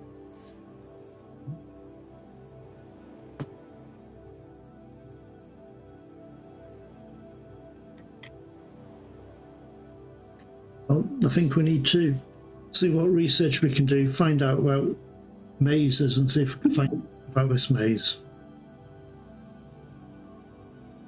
And take it from there. Oh, lordy. You're not looking good, Ignatius. I gotta be honest. I'm hoping that, I'm just hoping I can sleep. I don't think she's gonna stop fucking with me. I mean, I can knock you out if that helps. Why do you have such animosity towards me, Maximilian? Oh, I don't. I'm just teasing. I can't tell. If you haven't got something to help you sleep, I will have something. I have an incredible amount of drugs. I was going to ask, in your amazing assortment of pharmaceuticals, is there anything you know of that'll help you? I have a lot of laudanum. The cocaine would be inappropriate. I have a lot of liquor, and sometimes when I triple down on my self-loathing, I can fall asleep. So there's that.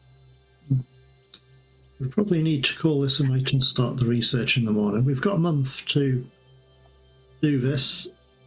I would. I hate to say this. I feel so vulnerable. There's a cot in the other room. Would somebody mind sleeping here? I'll stay. Thank you, my battle librarian. I need the solidarity of friendship right now. We'll never speak of this moment again. What moment? Exactly.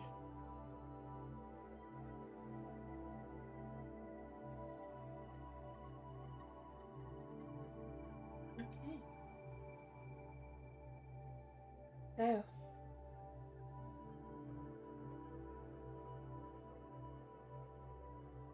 settling down for a good or bad night's sleep?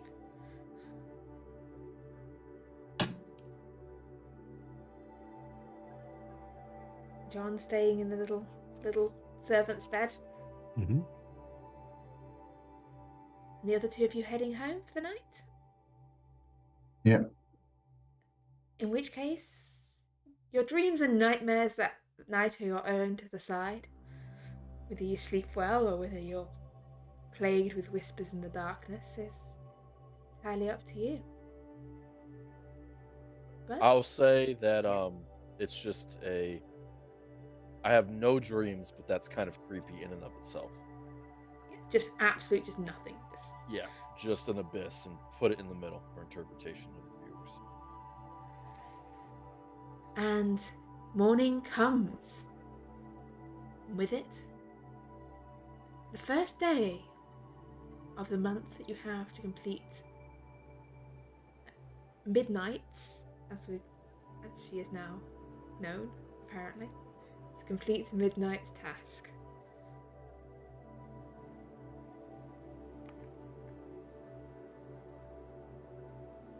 How would you like to begin? I'm gonna wake up, and I'm gonna ask John to go to the library with me. It could be any library. It could be even be one at the society.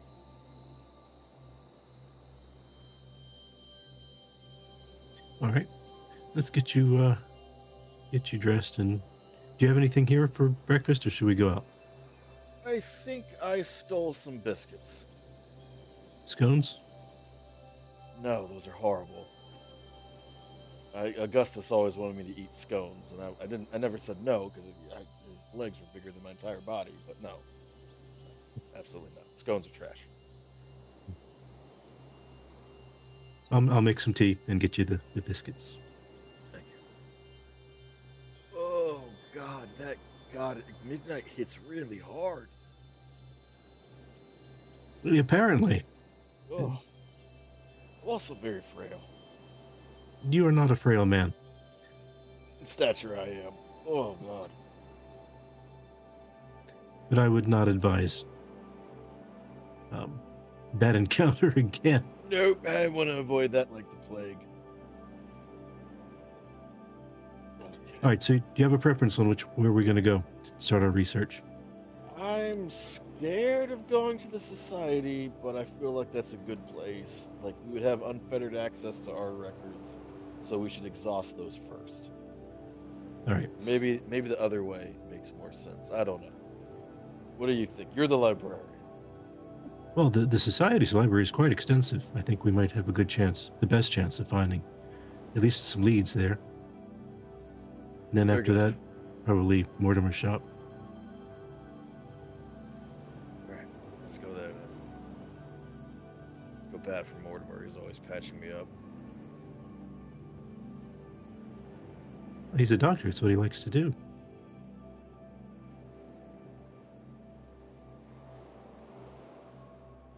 To the society? To the Society. To the society! Okay, so you head over to the society. Mortimer and Maximilian, where are you heading that morning? I think Mortimer will be checking his library and any information he's got on these unusual mazes, in particular Mythos type ones. Okay, give me a library use roll. There might be something lurking in your libraries. You never know. Stranger things have happened. And I'll spend 1 luck to make that a hard success. Okay, interesting. So you're spending the morning looking through your own collection, your own library. My rare, genuine books. Yes, your genuinely rare books. Maximilian, after a very late night, what are you doing that morning?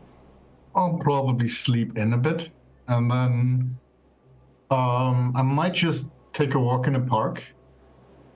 Maybe try and find one of those garden mazes and just walk inside and walk around and think about it. Think about mazes. Yeah, and about my not knowing anything about anything and me not actually knowing how to look up in libraries, so... Make me a navigate roll, please. Sure. Navigate. You know what? 11 points of luck. That's fine. You do For not, a random navigate roll. You do not get lost in the hedge maze. That's perfectly fine. You manage to find your way through the maze. Back out again. But yes, whilst you're walking the maze and Mortimer's searching his books, John and Ignatius arrive over at the society. James lets you in through the door. Morning, James. Good morning. You Ames, see thank dark you. shadows under his eyes. He looks like he hasn't slept well. James, I'm so sorry. I wouldn't have. I'm sorry, James. I'm sorry. It's no trouble at all. Would you like any tea? Anything to eat? Yes, please, if there's any made. Yes. I'll get someone to bring some. James, is there anything you would recommend? Tea-wise? I don't drink a lot of tea. Just... Milk, 1 sugar? Okay. I'll bring you some tea. Thank you. John, I haven't been here in a while. Where do I go? Let's go upstairs to the library. Oh, yes, stairs. That sounds amazing right now. We'll not rush. Oh, The library is in fact on the ground floor and has always been. Okay, all right. The first door on the right as you go in. No, I'll wait to get him upstairs. And oh, wait, that's right. It's downstairs. Let's go back down. Ignatius dies, and it's time to make a new character. Whoever put a library on the first floor is a scholar, and a gentleman, and a genius. Oh, God. It was in fact John Wallace who walked with a cane and didn't want to go upstairs to get to his library. John Wallace, all those things, and then some. So yeah, you enter the Society's library. As you enter, you hear a door on the other side of the room very quickly closing and the sound of feet scurrying away. What sort of feet? Human feet. Bare feet? Make me a listen roll, please. Okay. Let's see. Listen.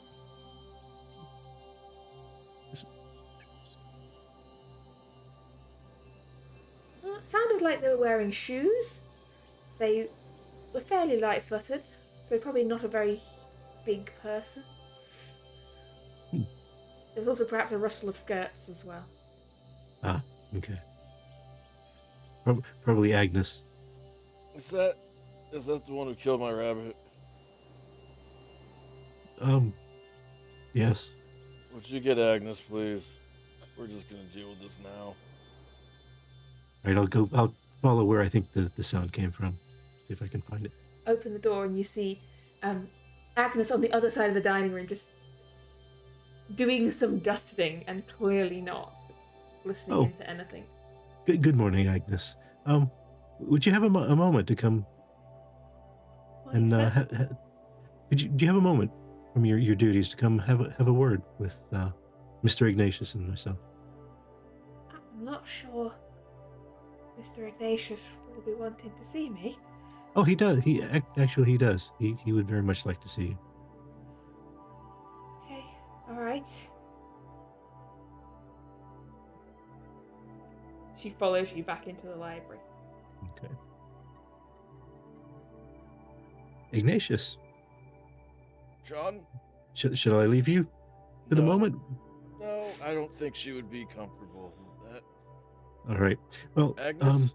you talk amongst yourself. I'll start looking through the books. Agnes, 2 wrongs don't make a right, and I'm sorry. And I'm sorry for killing your rabbit. I know it is unlikely that we could ever be friends, and that would be a short friendship anyway, as I'm likely to die soon. But I want you to know that I am truly sorry, and what I did was wrong, and I shouldn't have done it.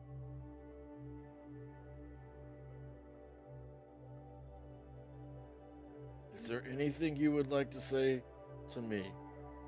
As I said, I'm sorry for killing your rabbit. Well, I'm sorry for taunting you about killing your rabbit. So you don't regret the taking of my rabbit's life? It was a rabbit, sir. It was a pet.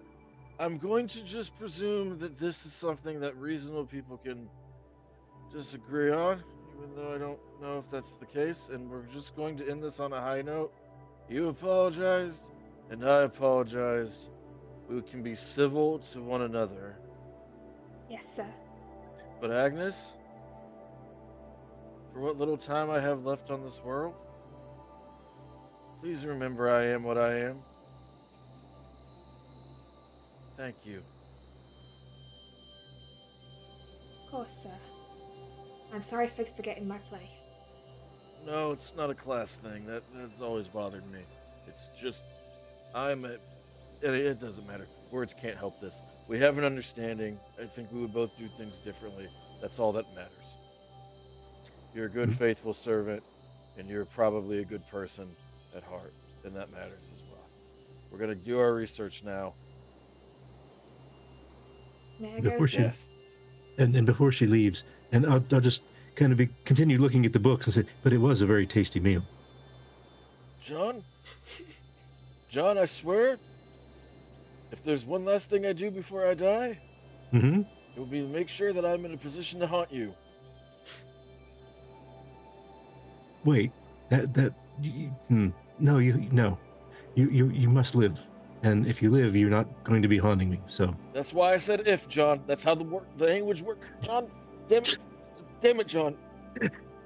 don't get worked up. You can't afford that. My ribs are basically made of glass. Why? I need to drink more milk. Okay, Agnes, we're gonna do some research. It's gonna be boring and ghastly, so whatever your duties are, it'll be more interesting and less dangerous than this. Don't make us sting, sir. Yes. And she leaves. Okay, thank you, Agnes. I think she's out of earshots.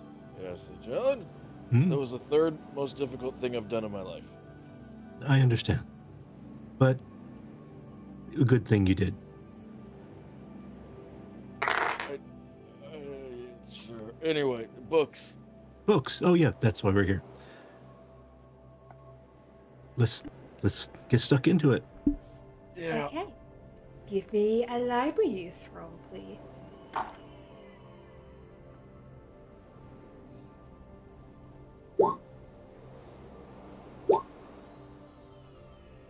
Okay. So you begin to peruse the library of the society. To varying degrees of success. Because one of you is a stage magician and the other of you is a professional librarian. The stage magician. The stage magician. It turns out professional librarians know how to use a library. We will get back to what John finds in a moment. First of all, we're going to go back to Mortimer, who's been searching his own books. And looking for any mention of this maze. You've got these books around you and working your way through them. You find one mention of a name you think could be Ugolene. It's spelt slightly differently. They spelt it with a Y-U at the beginning rather than an apostrophe. And they put an extra Y at the end. What is the spelling, just so I can... Y-U-G-O-L-O-N-A-E-Y is how it's been spelt. In fact, this is the first time you've seen it spelled, so this is obviously the correct spelling. Obviously. It's a very strange word. But then again, most mythos words are. There's a mention of a vast and bloated creature dwelling in an underground ruin. A creature of evil hunger underground. It's described as a minor god.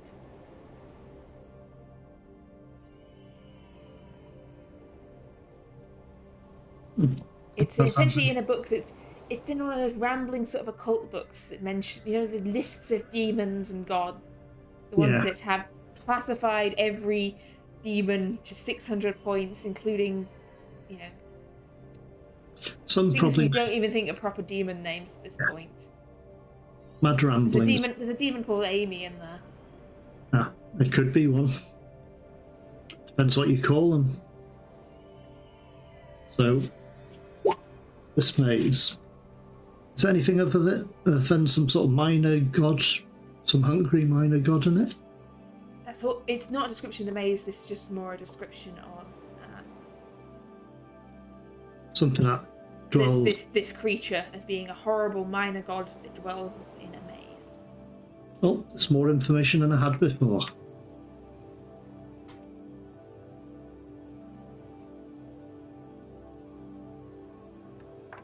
But there's no information on this creature other than it being a minor god, then? And then it being this bloated creature dwelling in a maze.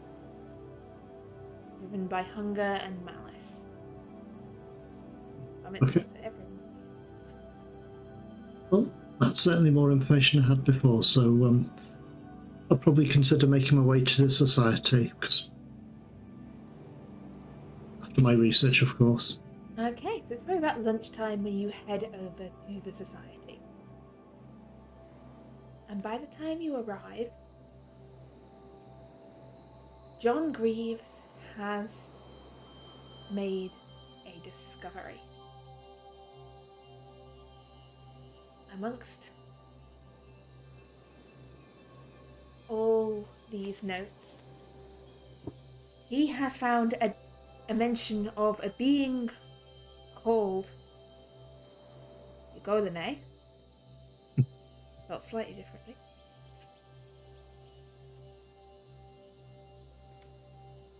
It dwells within a maze beneath the Seven Valley, where it is worshipped by a small but loyal cult.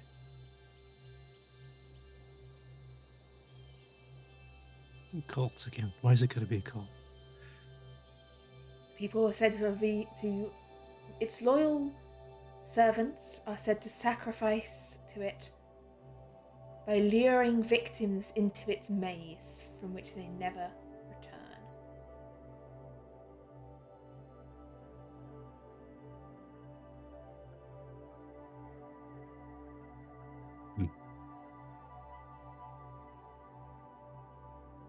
What else you would find? There is also, within this book, a description of someone given by someone who claims to have entered the maze and survived. Okay. I would like to know more about that. It is a little mad and rambling. It is a man by the name of Martin Postlethwaite.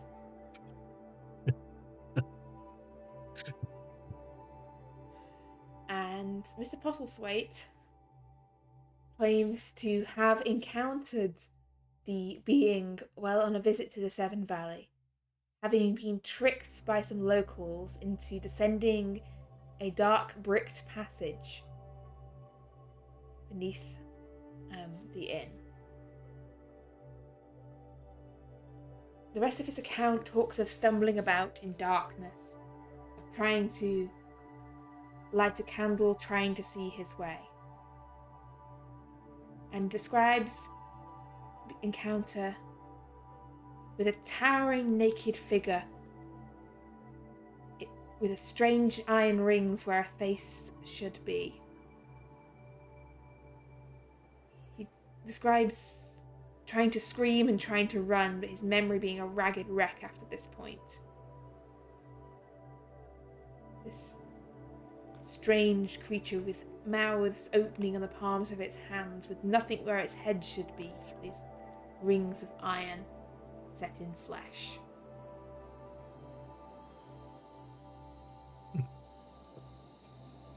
He repeats the description over again. It doesn't quite seem to add up or make sense half the times.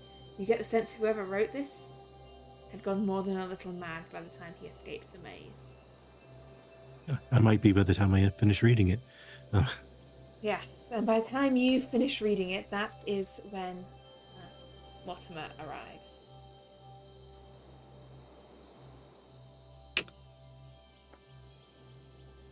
I think Mortimer will just probably head to the library, guessing they'll be there.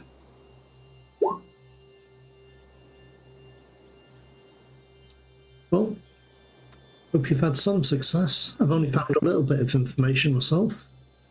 Dr. Davenport, here, let me point, and I imagine I still have the book open, and I'll point out the passage to him.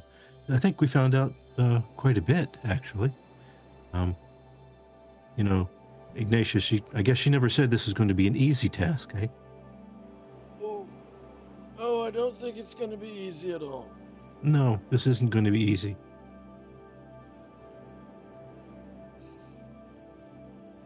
I found out myself a little bit of information. The name I've got is a different spelling, but probably sounds the same when pronounced, so...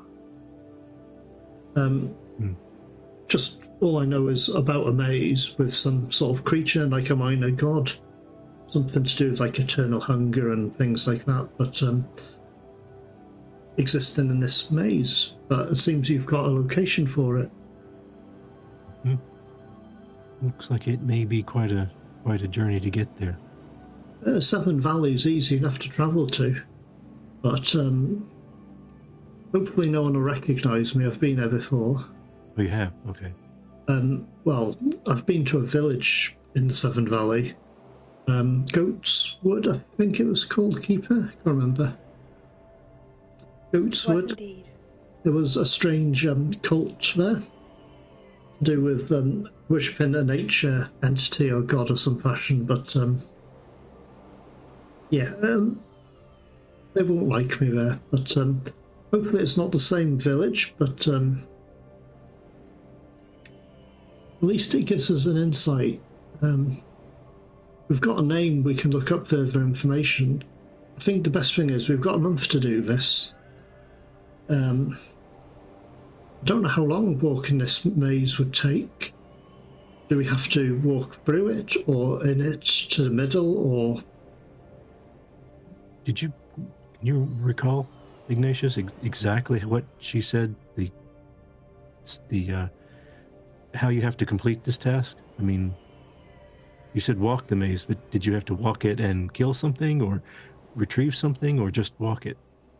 It was cryptic, but it was just walk the maze. So perhaps the maze itself's a trap, so once you step in it, you have to solve some sort of puzzle to get out again.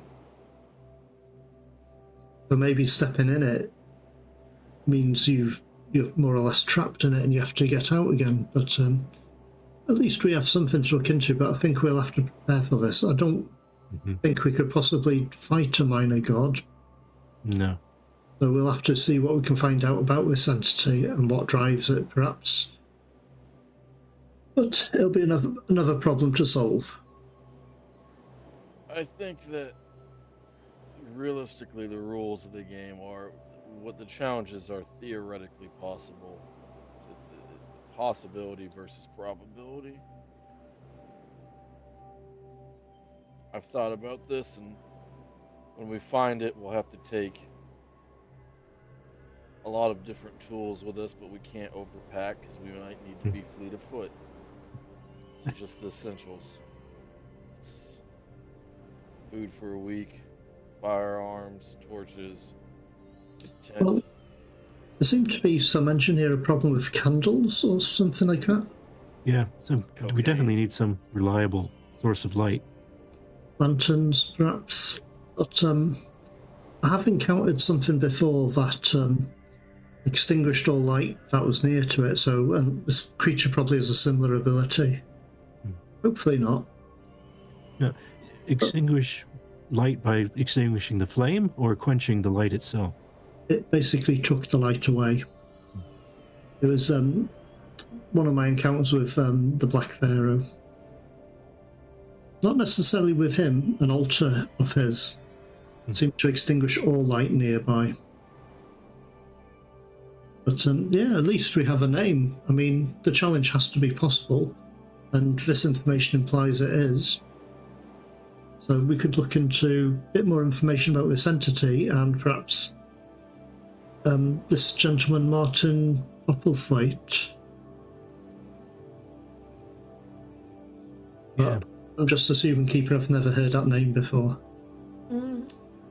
It's not a name that's familiar to you, and you have a feeling that if you'd heard that name before, you might have remembered it. Very true. Can we look up Mr. Postlethwaite in the phone book?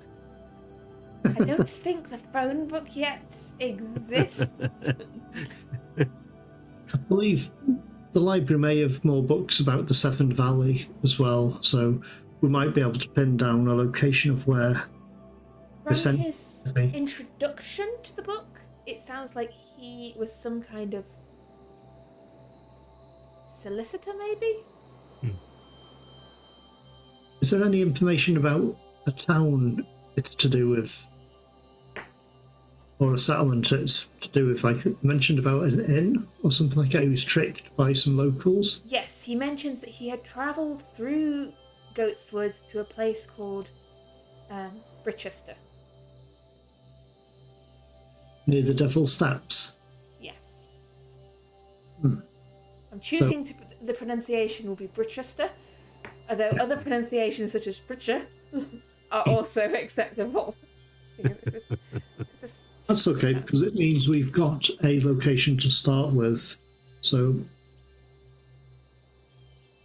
it's certainly more than we had and certainly a chance to succeed. Mm-hmm. I think we just need to prepare and decide on how we're going to approach this. I agree. At least I think we do have a chance at completing it. Indeed. So, you have a destination. You have the vaguest sense of an idea. And I think, unless anyone else has anything immediate they want to do, that is probably a good place to leave things for this evening. The only thing that I would add is I would let Mortimer and Maximilian know that I apologize to Agnes. Definitely very good of you to do that. We need fewer distractions and more cohesion. True. It was also probably the right thing to do. I don't think that she understands that while it's just a rabbit to her, it was a pet to me. She grew up in the countryside, and most people would see animals as not necessarily pets. I mean, the utilitarian aspect of it, I understand. Yeah. Livestock, not a pet. Yeah, I think that may have been part of the issue. She saw no harm in what she did. But it's water under the bridge now. It is. But as you say, at least that's one less distraction. We can get on with doing what's important and solving this matter and freeing you from this curse. Thank you. I am going to try to take a nap in this chair. I find myself having acquired a massive sleep debt, and I just kind of tilt my head back and nod off. Okay. So as you take a nap, and the rest of the society flicks through their books, or wanders around the mazes of London in the nice fresh air, that will be where we leave things for today.